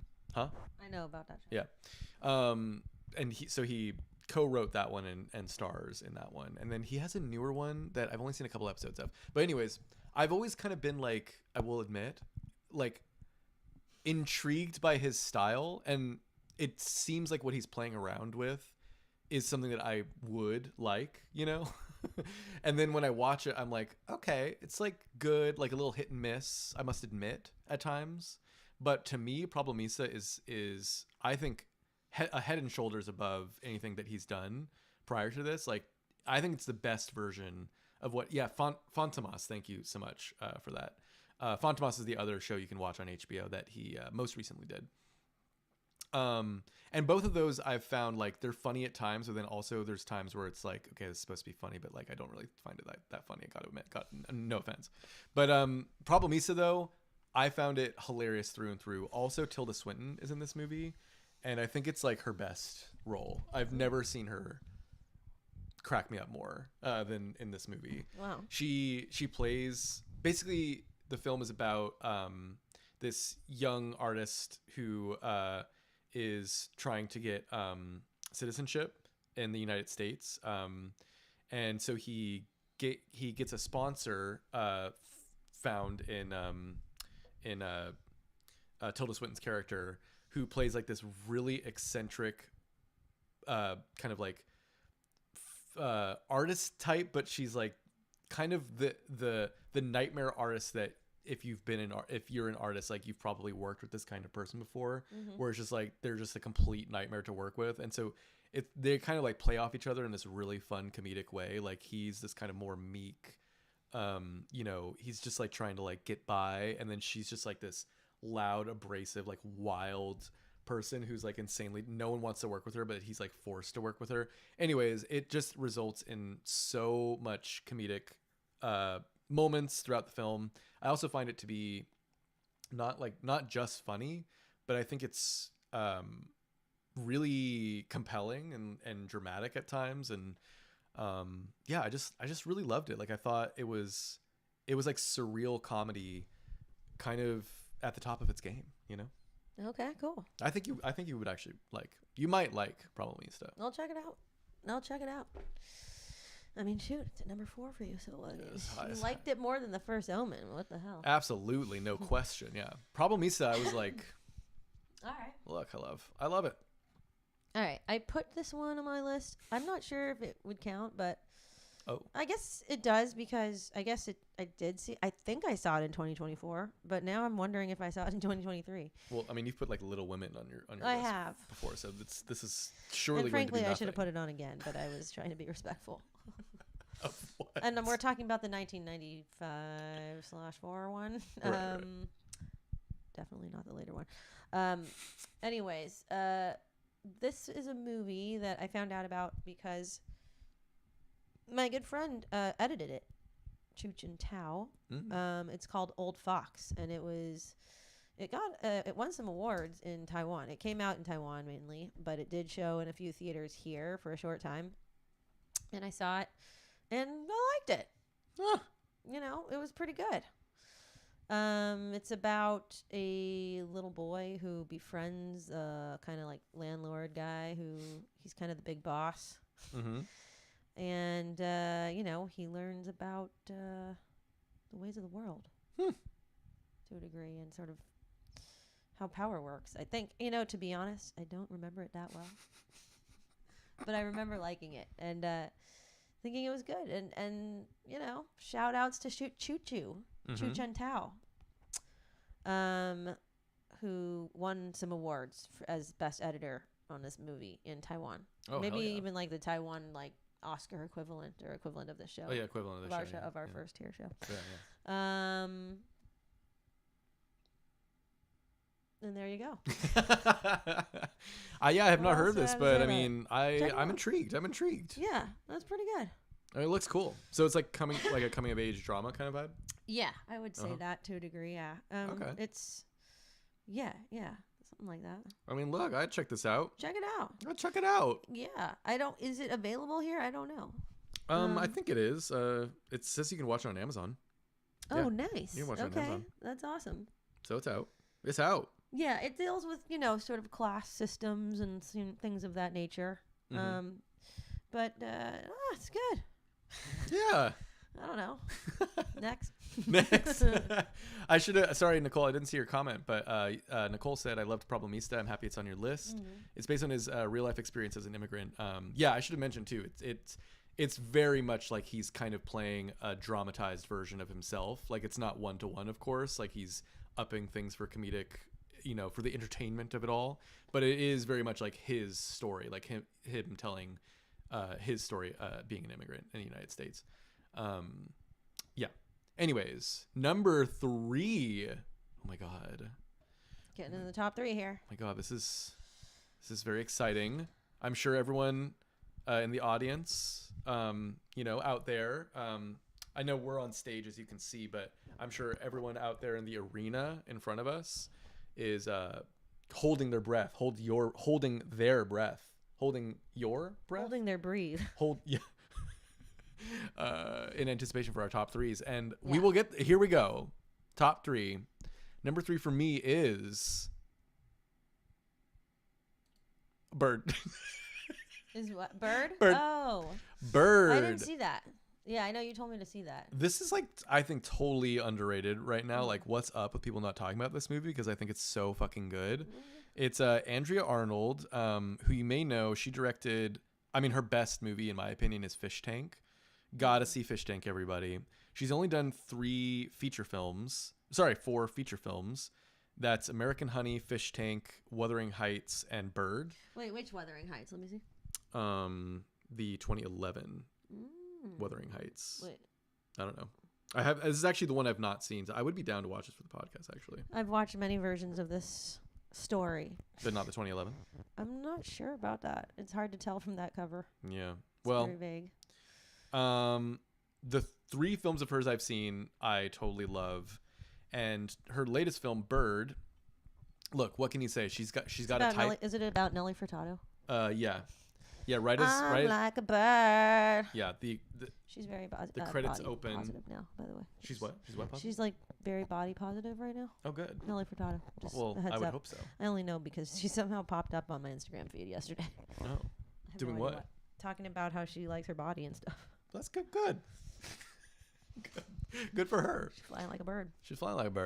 Yeah, Bird falls right in suit, I think, with what Andrea Arnold always does extremely well, which is it's a coming of age drama about a young person who has like some family trauma. I feel like she has a type of movie, and it's just hard to knock it when she does it this well, but it is very much like Fish Tank vibes. So if you've seen Fish Tank, Bird is like right in line with that kind of vibe. But what can I say? I mean, she just does this like no one else does it, and she does it in a way that I find really affecting. Like it's shot kind of verite style. So it's kind of like this, shaky cam close to the characters at all times. And a lot of the, she works with like non-actors. She'll usually throw in like one like name actor, but for the most part, she works with non-actors and young non-actors. And again, like in this movie, just an absolutely like flooring performance from this young actor named Nakia Adams, who plays Bailey, the main protagonist here. And yeah, so she's like a young girl who again has some major issues in her family, kind of like this, fucked up home situation. And she's kind of like exploring the world like on her own a lot. So oftentimes you just like see her like wandering around where she lives and like kind of finding other people and getting into some mischief and issues. And I mean, like, I don't know, it's very like slice of life in a way, but I actually do think there is more plot than you might expect, in these kinds of films. Like there's some pretty dramatic moments and like pretty big twists and turns.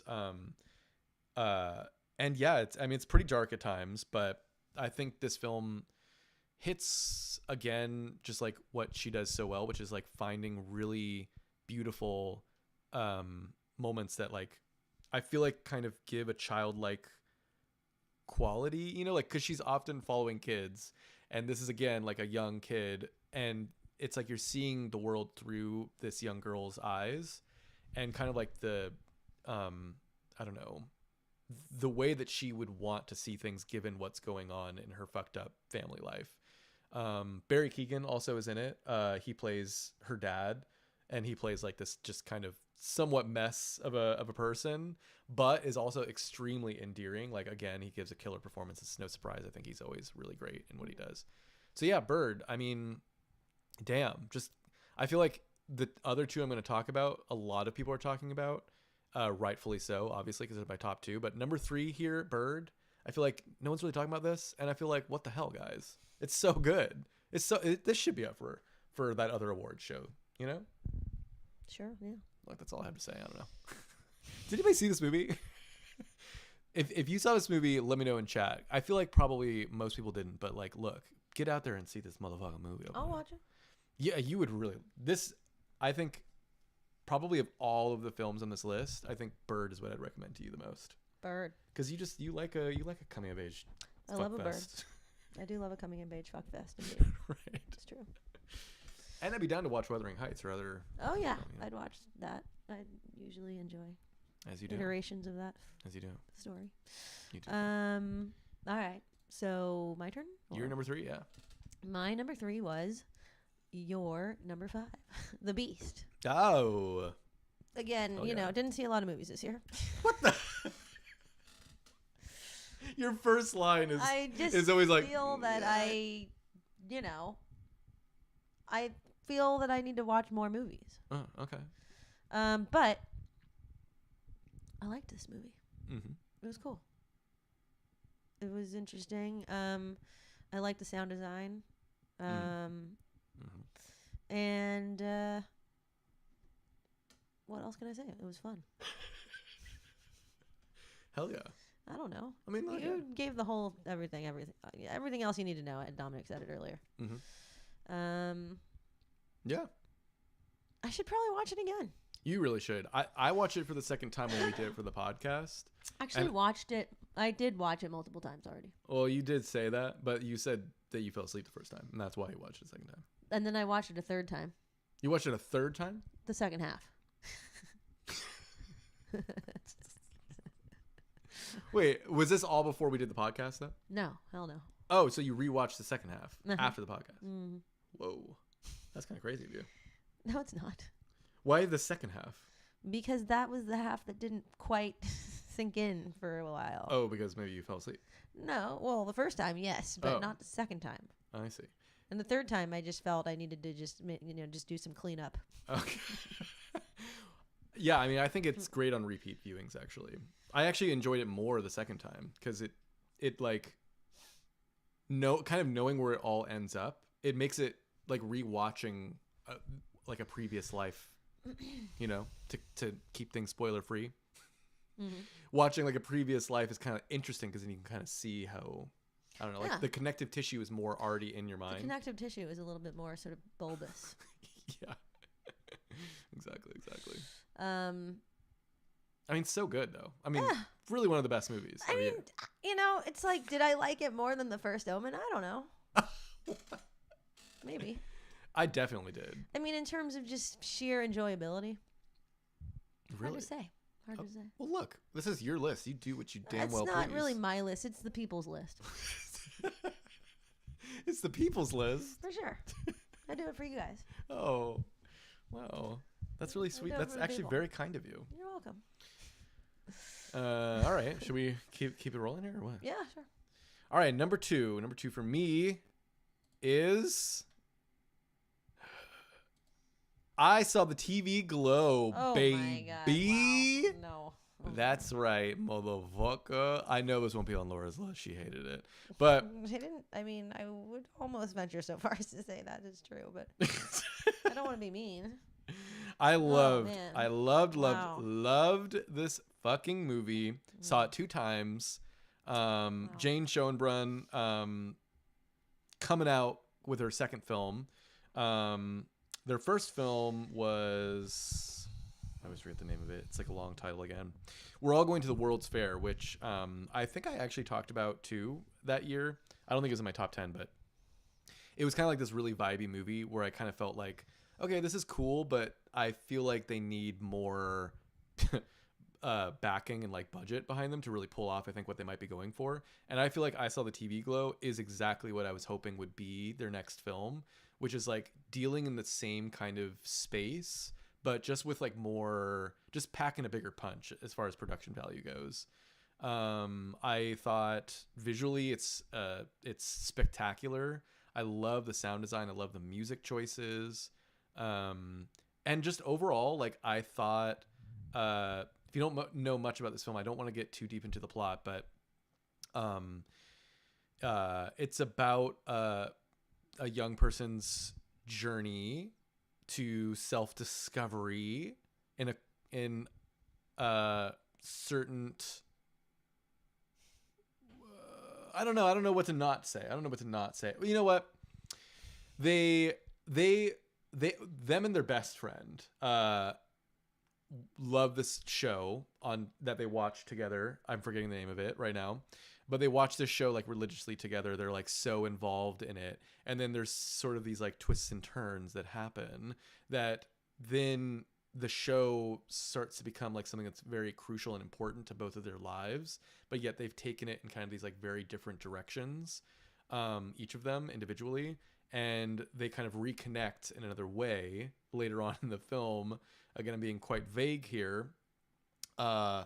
And they kind of see how this TV show has like kind of affected them, or how their memory of the TV show has kind of changed them and their outlooks for their lives.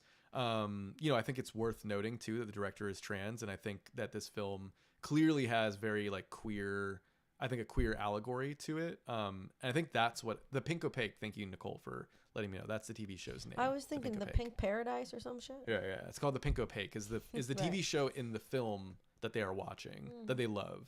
And yeah, I found the kind of like the queer allegory of it actually to be one of the best I've maybe ever seen. And I think it's more specifically like a trans allegory. And you can kind of like see there's like lots of kind of hints throughout the film, like certain color choices, certain word choices throughout the films that kind of like imply certain things that, yeah, I just thought was amazing. And again, I hate to even like say this because I feel like it does set expectations for people, but I found the ending to be like completely, it kind of floored me actually. Like I was so excited to see a film have such a bold ending like that, and kind of be in a way like unafraid to leave you with something quite uncomfortable and intense. And I don't think I've ever seen that in a film that is kind of like this queer allegory, like kind of coming out story. I've never seen a film kind of give that energy as its final salvo. And I feel like it was so impactful, probably because of that ending, like also kind of like really solidified it for me as one of my favorite films of the year. Highly recommend. Love it. That's all I have to say. Mm-hmm. Good. Okay. That was not my second favorite movie, or least favorite. It was your least favorite. What was your least favorite movie of the year? That might have been up there. I don't know. I mean, I watched. Well, I don't know. I watched quite a few movies. I mean, not okay. No, I didn't see that many movies, but I watched Wicked today. Was that pretty low on the list then? I didn't love that. No offense, and not to brag. No, but it just it's not for me. Yeah. It's not for me. Fair enough. But there were actually a couple touching moments in there between the two main characters. A couple, well, maybe one. Just that I was actually a little bit moved by their chemistry. Oh my God. But apart from that, no, it's not really my bag. No offense to those who loved it. I know people absolutely love that movie, and they really do. It's just not for me. Number 2 for me was Late Night with the Devil. Whoa! Loved that movie. Oh my God, that movie was awesome. I would venture so far to say I loved it. That's high. Yeah, that was awesome. That was a fun flick, yo. I love that you loved it. Did you not love that movie? No, definitely not. Oh, no. Really? No. I thought you really liked it. No. Oh, really? I was pretty low on it. Oh my God. Yeah. I thought it was pretty awesome. Yeah. From what I recall. Good. I mean, I'm glad you like it. I think. I mean, it certainly beats I Saw the TV Glow, no offense. Well, I mean, I remember on our episode, I believe we had DJ Real on that one, actually. What did I say on that one? You loved it. Yeah, okay. You loved it. You're like, wait, what was my opinion on that movie again? I'm surprised. You loved it. I think DJ Real was like pretty high on it, but not as high as you. And then I was like significantly lower on it than both of you guys. I don't get you on this. I mean, what? I'm surprised that you. I hated the effects. I thought the effects were so cool. No, they're really bad. I thought it was really stupid. Wait, why were they bad? Look, I don't know. We don't have to talk about how bad the movie is right now. Well, yeah. I mean, for one, it wasn't actually shot on film. It was like shot digitally and then like made to look up. I just feel like that's such a cop out because it's like, what an opportunity to actually shoot with the cameras that they would have been using in this era and like give a real authenticity to it. To me, that was my biggest problem with the whole movie was lack of authenticity. I thought it looked good. Well, good. And I did think that there were some really cool special effects in it, from what I recall. But see, there's just like mad CG up in there, you know? Well, but I think it was mixed with some not CG. It is mixed with not CG, and the not CG looked pretty good. The not CG did look pretty good, I will give you that. And there were just it had a cool energy, you know? I thought it had a good energy. And I also liked the way that it kind of got more abstract at the end, like the last 10 minutes or whatever it was. Mm-hmm. I remember just thinking, okay, this is, I like it. Mm-hmm. It's it was fun. I thought it was explorative. I thought it was it was just sort of it was pretty good. Pretty good. I liked it. Hell yeah. I don't remember that. No, I do remember liking it a lot. I remember the overall feeling of it and just kind of the impact of it, viscerally and visually, and it was stronger than most of the other movies on this list for me. And yeah, I like the subject. I liked the execution for the most part. I know. Yeah. I mean, call me. I'm just a fool for falling for the special effect, I guess, of the film filter. But I thought it looked good. I mean, look, it doesn't like, if it doesn't bother you, it doesn't bother you, It didn't bother me. Yeah. Good. I'm glad there might have been a couple of CGI moments that bothered me. Definitely. I if I recall correctly. Mm-hmm. I really hate it when they take really cool practical effects and then they kind of gloss over it with CGI. That's just so stupid. I hate that. Yep. But I don't recall thinking that it was too intense with this one, but I don't know.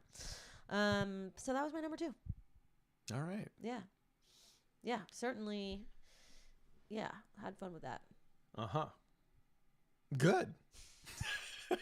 Yeah, for me, I think I already said most of what I didn't like, but I think it was it breaking its own rules. I felt that also kind of threw me a little bit. Like the kind of conceit of the film is that you're watching a recording of what happened live Yeah. on a TV show in like the 70s. But I found that like, you know, there are times that it breaks its own rules in that way. Like, you know, we all of a sudden are like backstage and there's like multiple cameras and I'm just like, what's up with this? Like, why couldn't have they found like a more creative way to have kept it be like part of like we really are watching what happened, you know? I don't know. Maybe it's nitpicky, but I found too many reasons to be pulled out for me to like be invested the whole time. But you know, that's fair. That's just me. But speaking of movies that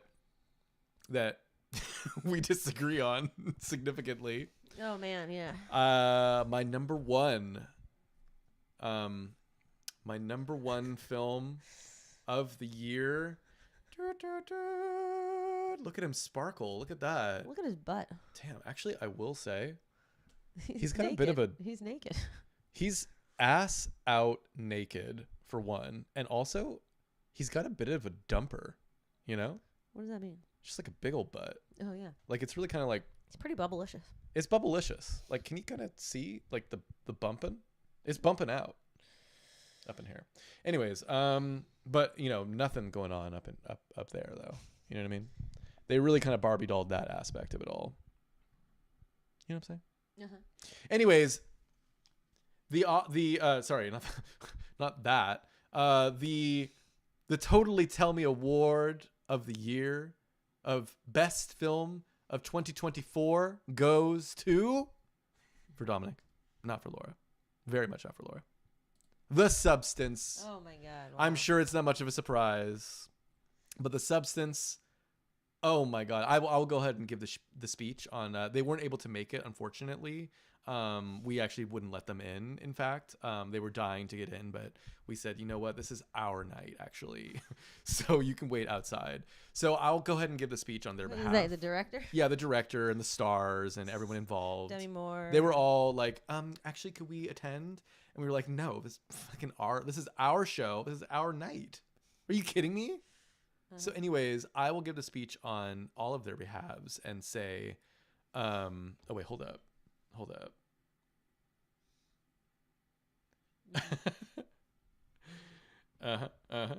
Yep. Anyways, The Substance, look. Best movie of the year. I found the effects in this film to be next level. I actually just watched a like a behind the scenes featurette thing about it. And there was even moments in the film that I thought when I watched it initially were CG. Like there were moments where, like for example, I won't give it away any spoilers or anything, but there's a moment in the film where there's a back involved. Do you kind of know what I'm talking about? Yeah. And something occurs to this back that's quite extreme. Yeah. And then something, you know, emerges, you could say. I thought that was CG. I thought like there were a few times in the movie that were actually CG. Right. That's like straight up like they made this entire body and a second body and like ways to make it like burble and gurgle up like the skin to kind of like move around. Like they had all these pumps and these crazy things like under the table that they're like manually pulling and shit. I was like, this is so fucking cool. And then like there's like a shot where she's in the shower and like it goes up and up and up and up and up and up and up like for a long time and there's like water pouring down on her. They like made this like super long shower. There's a moment in the end, I don't want to get into the specifics, but there's something that melts in the end that I was sure was CG, but no, they like built this thing that like slowly melts over time and they like speed it up. There's this moment in a dream where there's something riding towards the camera. Again, I'm being very vague here. I was sure that was CG too, and it like breaks the screen, but no, they like built a glass thing. They like had this little animatronic like run towards and break I mean, it was like, I couldn't believe it. I was like, I figured there's a lot of practical effects in this movie, but I was actually shocked to find out that almost every single aspect of the movie is practical. And Coralie, the director, she is just a huge proponent, I think, of practical effects and like doing things for real and creating sets and creating moments, that are real and tangible for the actors to play around with. yeah, I just thought this was like a bold, ferocious, wild, crazy film that I feel like surpassed my I always describe it this way, but I feel like it surpassed my expectations like 5 times over. I thought it would get like one level of crazy, and it got there, and then it like went beyond that and beyond that and beyond that and beyond that and beyond that. Like, it was just many times over surpassed my expectations. I was like wheezing, crying, laughing in the ending. And I just found this to be like by far the most fun I had at the movie theater all year. I watched it twice. Both times were fantastic. And I think this is just destined to be a cult classic. Like, I just feel like it's so compelling and interesting and unique, that I just feel like that's it, you know, like it's just, I think it's totally solidified itself as like just a classic in the making. I will be revisiting it for years to come. I fucking loved it. Demi Moore, incredible in it, by the way. Loved her performance. Margaret Qualley, incredible. I haven't really said what it's about, but I don't want to say too much. But it is about like an aging actress in Hollywood who is given an opportunity to have a whole new world shift, a world shifting perspective change through a thing called the substance. But I don't want to say any more, because the best part of the movie is being shocked and surprised at where it goes and how far it goes. Just a total joy. I recommend it to all. I think it's just quite simply the best movie of the year. Congratulations. Thank you so much. Yeah. Oh my God. Did a door just open out there? I think it might have. Oh my God. More cookies? I think we either have more cookies or, oh my God. Whoa. Oh, fuck. My God. What is this? It's the substance. Oh my God, the substance is here. Ah. Oh God. Oh no. What is this? I don't know what's going on. Is it Bob? I think we might have a special guest. I don't know. Do they want to speak or? Look, we got a special guest in the audience, or really in the studio, I should say. You know him well. Show. You know him well. Here, do you want to scoot over this way, and then sure. he can kind of like be over there, maybe? Oh my goodness. Yes. Okay, hold on.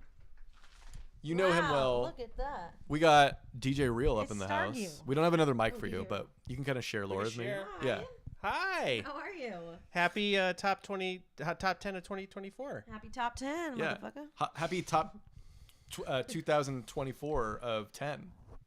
So I got to say that was a really long explanation from Dominic about the substance. And I loved watching in the other room because it's on the TV in the other room. Laura's just blank stare the whole time. Did you see where she put it? She was like, she's got it tied with Heretic at 10. yeah, I can't even believe Heretic's even on the top 10. And she put honest. Beetlejuice I was over digging here. I didn't see enough. Beetlejuice over it. Beetlejuice on there. Because I guess I liked it more than the substance. The substance. Wow. She liked it more than the substance. I'm talking like they had what's the Soul Train? You liked the Soul Train in Beetlejuice at the end? You know, Laura does fall asleep a lot of times. I barely remember anything. She does fall asleep a lot of the She time. does, so. yeah. I did not fall asleep in Beetlejuice. What about the substance? Don't think I did, but Uh-oh. no, I didn't. You could not fall asleep. I didn't fall asleep. No, you could. I've Okay, seen and her I fall said asleep. I liked the practical effects in the substance. I thought that was a very redeeming quality, but in terms of everything else, I just didn't. Pacing? Nah, I don't know. Really? Oh my God, it's going off the whole time. I mean, you could never even know where it's going. Maybe the pacing. It's just for me the meat of the movie, or the substance behind this movie. The substance. What it was trying to do was just it really didn't work for me. I do think there are some it is my favorite movie. I would say top 1 of 2024. Oh, that's your favorite movie. But hell yeah. There are things about the movie that do itself a disservice. I agree, actually. Yeah. What specifically would you say? Well, like the sexualization of the Sue character. Mm-hmm. It's Yeah, like yeah. there's so much like It's it's the like we exact get it. opposite of We what get they it. were She's trying to sexy. drive Like But there's like a those. full 2-minute like exercise scene that I was like it was so gratuitous. Yeah. And I just felt like they could have shortened that bit up a bit. Mm-hmm. A lot of closing up on the butts. Like we get it, you know. Right. I think it has intention though, but I Yeah. agree that it does lose some of its if what it's really getting at is what I think it's really getting at, it is vague with how it's getting there.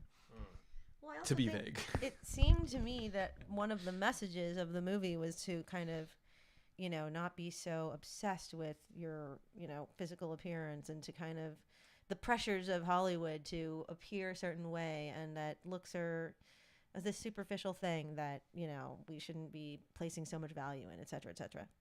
And that, it's not, or whatever, that she looked great before she even got the substance or whatever, and that she ended up being 10 times more monstrous. Mm-hmm. But, in that, there's a message too, which is that they're basically saying, okay, if you look like that, then you're really going to look bad.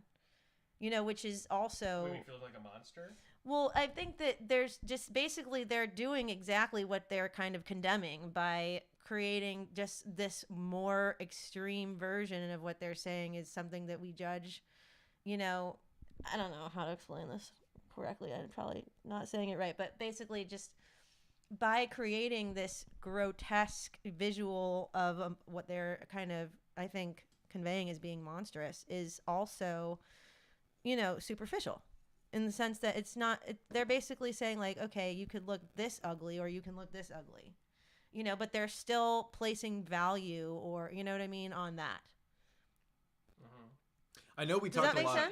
But she doesn't like the character, doesn't the monstrous character, and she is portrayed as a monster, but she becomes like comfortable in her skin by the end of the movie, doesn't she? Like she's like combing her hair and stuff, but and like we as the viewer are we see in her shock. Right. I think that we as the viewer are supposed to be like shocked by this. Like how ugly she is exactly. and stuff. And to me that is and the it's like opposite it's message. like laughable what she looks like. Yeah, but it's like, well, I mean, how are you why is that laughable? You know what I'm saying? If your message is about like not being beholden to the pressures of the society to look a certain way, then why should we be shocked by how she looks at the end?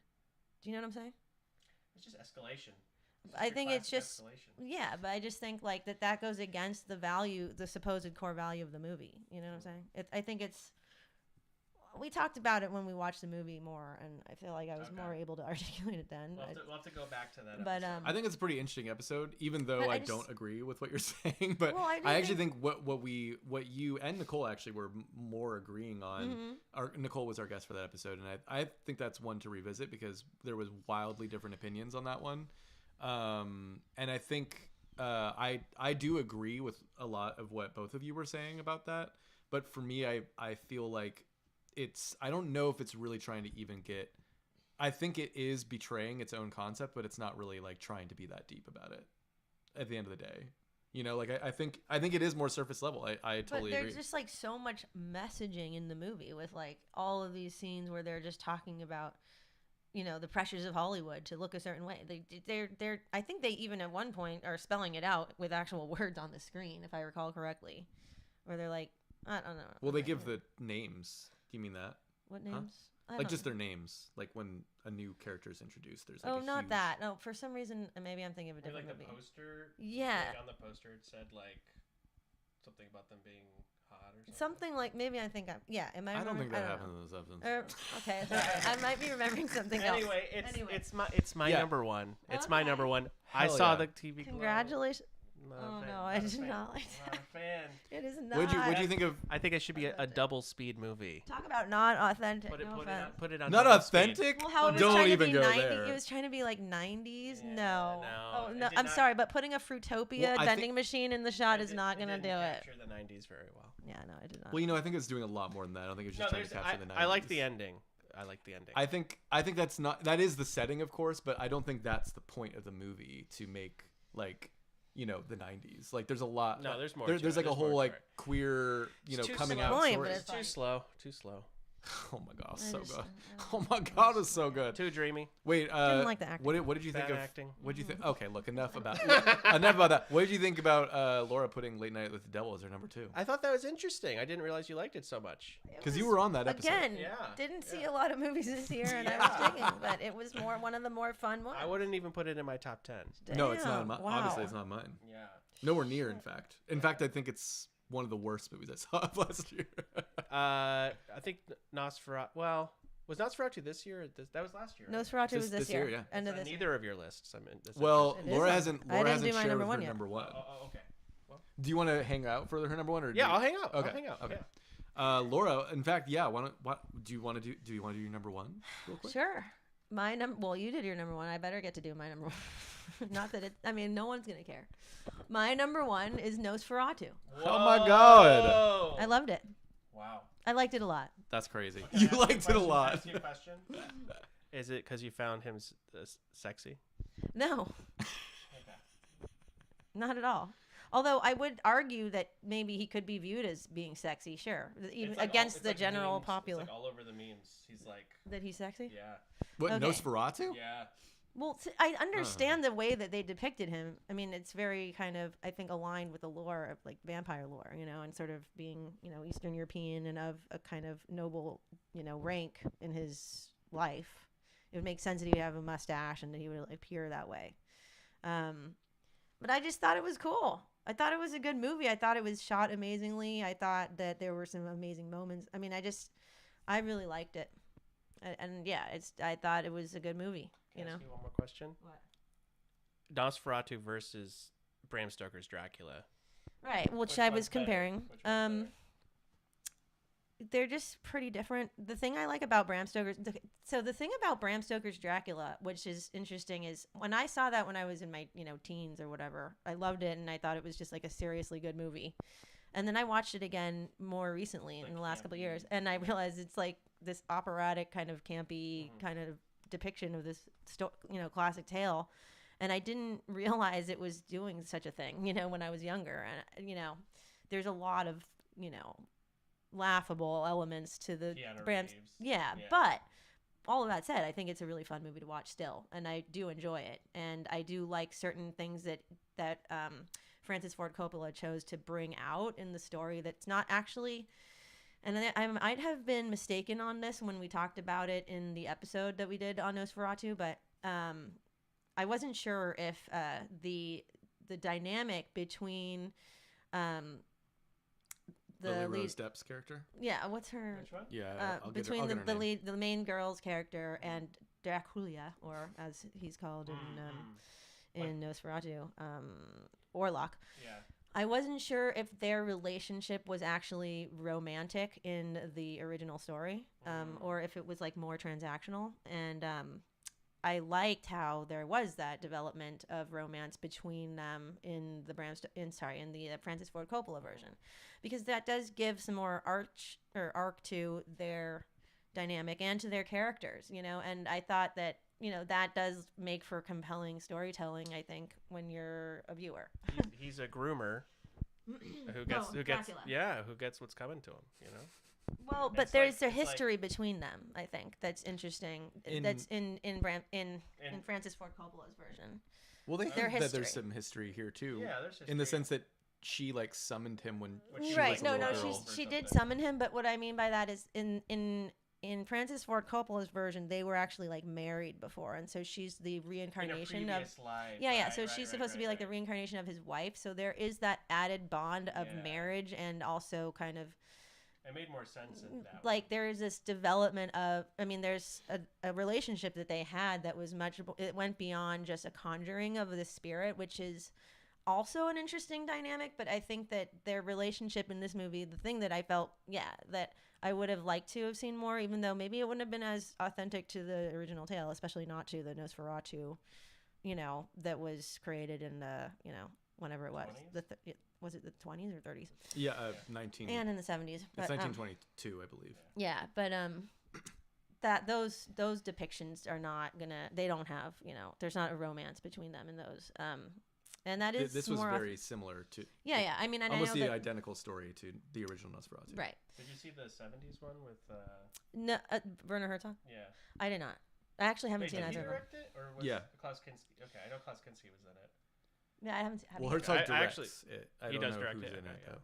I haven't seen it.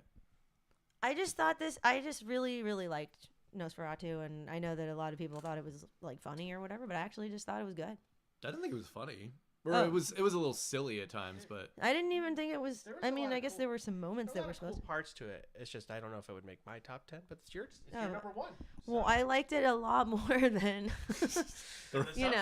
the substance, than Beetlejuice, than A Real Pain, than I mean, I just liked it more than all the other. Are you gonna hold up the award or what? I know. Yeah, we should have done that. That Nosferatu. This one's He's got like the bald head, like This for you. See this ass? That's for you. Wait, you gotta put a mustache on that bad boy. Can you do an impression of Nosferatu? This is for Robert Eggers. He's like, this is for you. I don't know. Nosferatu. Yeah. I can't do it. I don't know. No, he does. That's pretty much it, yeah. He just talks very slow and deep and dark. Yeah. Right. That was this is for you. Yeah, I thought Nosferatu was pretty fun, you know? I think it was like maybe 15. I actually do have everything ranked. I don't know who Huh? that is, but DJ Real says, hi, Nicole Van. hello, Nicole. What's up? They talked a lot about this movie on one of my favorite podcasts called The Frightful Howls You May Hear, and they were talking about how there was a sigil, the sigil that was featured in on the what was it? The stamp. The stamp. Yeah, the seal. Mm-hmm. The seal of Orlov Like a star or something? is it's the sigil is interesting because it's also one of the main things that they're using on the like merch for the movie. Oh. But he doesn't like talk about it in interviews at all, and it sounds like it had a real influence on kind of a lot of the choices that he made in this movie and a lot of the kind of like lore and well, it's just interesting. Is it based on an actual like? Yeah, it's the sigil of some ancient. Well, I can't remember the exactly what it is, but I don't want to say because I feel like I'm not going to say the right thing. But it was really interesting when I heard them talking about it on this podcast and how they were just correlating a lot of it to stuff that was in the movie and possibly the influence and impact that it might have had on the life of the movie. Did you see that Read about it. Robert Eggers just announced his next film? Oh, is it a werewolf movie? Yeah, it's called Werewolf. I can't wait. I think it's gonna be awesome. It's like, also I thought it was so funny the way that I feel like it very much how they're announcing it is like winking and nodding at people who love The Witch. Right. Because for one, it's like another period piece, film that's focused on a very classic horror villain. Right. Misspelled and like, or spelled in like kind of the old way, and then they keep like saying, vibe. And then they keep saying like, oh, and also we're basing this on texts that we found from the 15th century or like whatever the hell. It's like just like The Witch. Right. I mean, look, they got me though because like I am intrigued by him doing that, and I actually have very high hopes for that. I think. I'll go see it. Yeah. Of course, I will see it. Seen it in the Company of Wolves. Oh my God, love that movie. I haven't I wonder if he won't like it though. It's awesome though. I mean, the practical effects in that movie are great. Mm-hmm. You know who I showed that movie to recently? Anton? No, Ethan. Really? Yeah, and he loves it. That's crazy. He loves it. It's not that crazy though. But I know he's little. Like this big. I know, but for some reason I felt that it was okay. Although I did cover his eyes on a couple For scenes. the transformation scenes? No, he likes that. Coming out of the... Yeah, he loves it. Well, he really loves practical effects that are kind of like visceral, and I felt that the tone was okay. Yeah. But I wouldn't let him watch, for example, Waxworks. Maybe he'd like the substance. Why? Because that was a little too scary. Huh. And I wouldn't let him. I wouldn't let him watch all of Doll. I wouldn't even let him watch all of the trailer for Dolls, the movie Dolls from the 1980s. I still haven't seen Dolls. It's pretty scary. I mean, for a kid. I mean, there's just some darkness in it that's very violent. I would say it's violent. It's too violent. It's like Puppet Master, where it's like a bunch of like dolls. I don't know. I haven't seen Puppet Master. Oh. No, but it's about this kind of this mansion that's owned by these two older witches, people, a male and a female, and a family like stumbles into it because they're cold in the rain and they're stuck, and their house has a bunch of dolls in it. The guy's a doll maker by trade, and the dolls are haunted, and they do things, and basically they hurt people and. They're bad dolls. Yeah, but the family is kind of not the nicest either, and so I think it was coming to them. Something like that. I gotta put it on the But list. as a kid, I remember watching it, and it was really scary to me as a kid. And I wanted to show Ethan a taste of it, and then he wanted to keep watching, and I had to cover his eyes because it was too violent. Mm-hmm. But the Company of Wolves, it's not quite too violent. You know what I mean? Mm-hmm. Something like that. Nick, can I put you on the spot here? Oh, sure, yeah. So you gave us your favorite film of, and actually, do you want to like scoot in just a little bit, sorry, if you could, yeah. Okay. You gave us your favorite film of the year, but do you have like a sort of dark horse of the year, perhaps like a film that you also really liked and you feel like maybe isn't being talked about as much, or you know, like it is up there in your list or something? I mean, I would say A Different Man, but you guys already have it on your list. No, it can be on our list. I loved it. Yeah, yeah. I thought. I think the movie's not talked about. Sebastian Stan is incredible. Mm-hmm. You know, actually, I'll take that back. The Apprentice.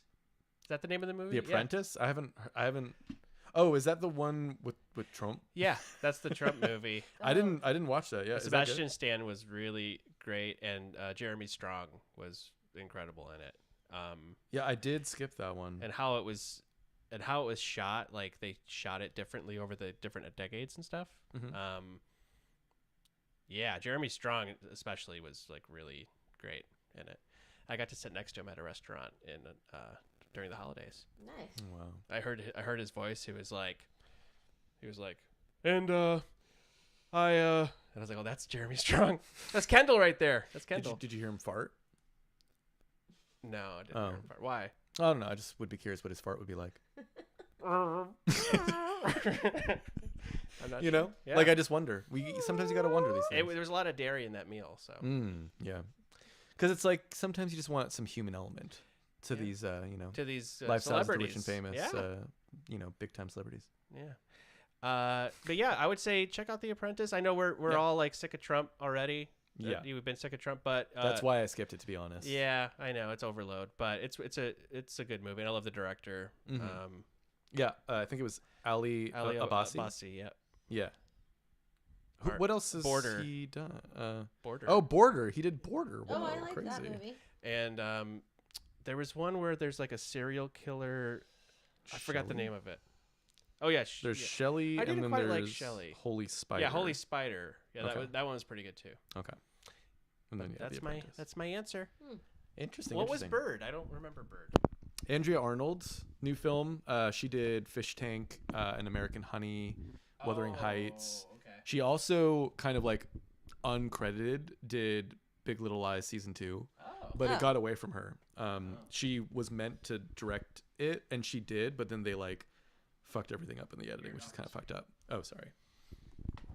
But she's great. You should totally see Bird. I'll put it on my list. Yeah, highly recommend. I mean, I feel like I kind of already said this, but that's kind of like my dark horse of the year, probably. Because I feel like of the ones on my list, I feel like it's talked about the least. And I feel like, why? Kind of why? It's so good. Anora didn't make your list. Oh, interesting. Anora didn't make my list. Here's the thing. I rank all of my movies on Letterboxd just, you know, in order, like all the way down to my least favorite is Megalopolis, and then we go all the way up. And we got, where is it? Anora is number 13 for me. So it didn't crack the list, but I really liked it a lot. You know? Really liked it a lot. Let me see this. You can see that. Dominic and I went to go see Presents 2 nights ago. Oh yeah. Wait, Presents? you should give him the mic for. Oh, sorry. Dominic and I went to see the movie Presents 2 nights ago. I'm not sure if he wants to talk about it or not quickly, but You could, yeah. Say what you feel. not a fan. Not a Yeah. fan. Uh-huh. I feel like there was a lot of stuff they could have done there to make it interesting, and aside from like maybe 1 or 2 kind of interesting things, but yeah, Presents. bad That's not on here. bad movie. Because He I has- would consider it a 2025 He gave it like film. yes, right, Oh, okay. and I think he gave it a half star. I gave it a half star on Letterboxd. I would say it's a fucking pile of steaming shit. It's actually it's not that bad. I would say it was the worst movie I've seen in a 2025. couple years, I think. Wow, so you liked Last Showgirl more than The First Omen? Hell yeah. Really? Yeah. I still haven't seen First Omen either. Oh, you would really Yeah, like it. I gotta add it. I liked it. I'll watch it. It's good. I mean, I recommend all of these films, you know. Oh yeah, Kinds of Kindness isn't on any of the I top haven't tens. seen that. I need to watch that. It's right here for me. What'd you put for it? I think 16th on my list. Okay. You know? Yeah. But yeah, what was I saying? Oh, Presents. Yeah. Just Bad horrible. acting, unlikable. Just it was tough. It was tough to see a movie that's been made already Which so one? many times. Which one? Presents. Oh, oh. It's just it goes every single beat without giving spoilers. It's just basically every beat of every ghost movie you've ever seen, and there's no surprises. There's no like. They could have done some cool stuff with the afterlife or something. There was no existential dread of being a ghost, which is what you are. Now you just looking at my watch list. You're like, what's he planning on watching? Yeah, check out his DMs. See what's going on in the DMs. Yeah. Does Letterboxd do DMs? That would be hilarious if they did. Like, what would you DM? Like Ari asked her. It's like, yeah. Like me and you were just DMing, like, hey.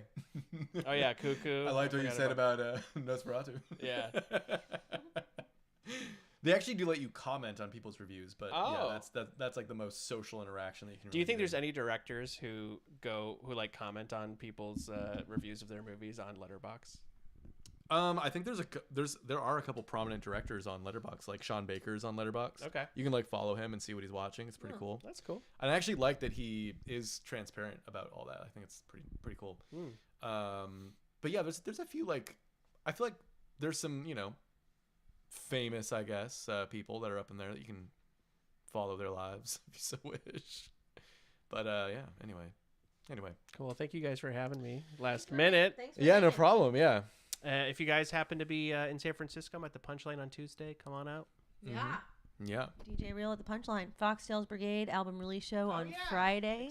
Congratulations. Thank you. January 31st at the Independent in San Francisco. You guys got to come. We're going to try to go all out. It should be the Red album? It's called, we were calling it the Red album, but it's really just a red circle on a white cover. Oh, so it's like the Black album, but the Red album. It's like or it's like the blue album and the green album from Weezer, but the red album. Something or like the that. white well, album it's kind of like purple album. the artist formerly known as kind of situation. What? You're a commie. Yeah. It's a communist album. Yeah. Something like that. Well, thanks DJ Real for popping in, squeezing out from the side of this curtain here. Yeah. Like how crazy are the parties back there? I mean, we are gonna. Mike Tyson's back there. Oh, he's shit. acting crazy. Oh fuck! Another ear. He's got Jake Paul on his shoulders. Oh fuck! They're playing chicken with some other people I don't know. I mean, they asked us to like host this shit, but it's like we really just can't wait to wrap this shit up and get to the. We got to get to the after major party. Totally tell me after parties here, and of course Hollywood, California, as you can see, stars are aligning and whatnot. So wait, can I ask you guys a question? Yeah. Somebody sent me a hilarious video of Mike Tyson getting interviewed by like a high school student a couple weeks ago. Did you see that? Yeah, he talks about something about legacy. Dying or no, she goes. You are such an influential figure in boxing or whatever he does, fighting, and I just want to know if you have any words to say about to us young people who are so inspired by you about legacy and what that means to you. He's like, well, legacy is just some fucking bullshit, really. Something like that. He's like, what the fuck do I care about legacy? He's like, I'm gonna die and then that's it. I don't give a shit. Right. That's some fucking bullshit. He's a philosopher. And then the little girl is like, okay. Yeah. I love it. Yeah, it's great. It's he's just speaking his truth. It's pretty funny.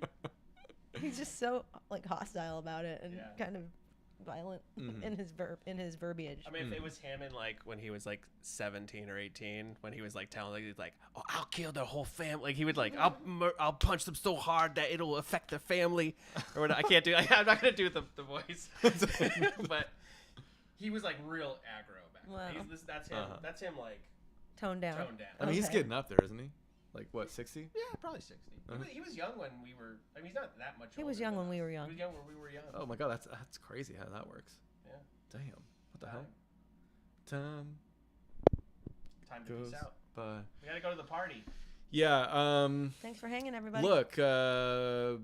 Yeah, come to that Foxtails Brigade show. Come to that DJ Real show, and if you're in San Francisco, you got a busy week ahead of you. You're booked solid. Every night. Yeah, so just go actually to those venues, even when we're not there. Oh my just God, go. it's 9:24. Okay. Just go there. But yeah, I think that's gonna do it for our top 10 episode. That was fun to talk about some films of the past year and onward and upward to 2025. And yeah, again, we go live every 2 weeks on Sunday at 7 p.m. So we will be back, at some point. Let me just check a calendar here. I guess that would mean that we're back on the 9th. February 9th will be our next episode. You can follow us on Instagram, and we will let you know what movies we will be reviewing in case you want to check them out as well. And yeah, that's going to do it for us. Take care. Good night. Good luck. Goodbye. Good riddance. Good riddance. Good riddance. Good for Charlotte. J'ai faim de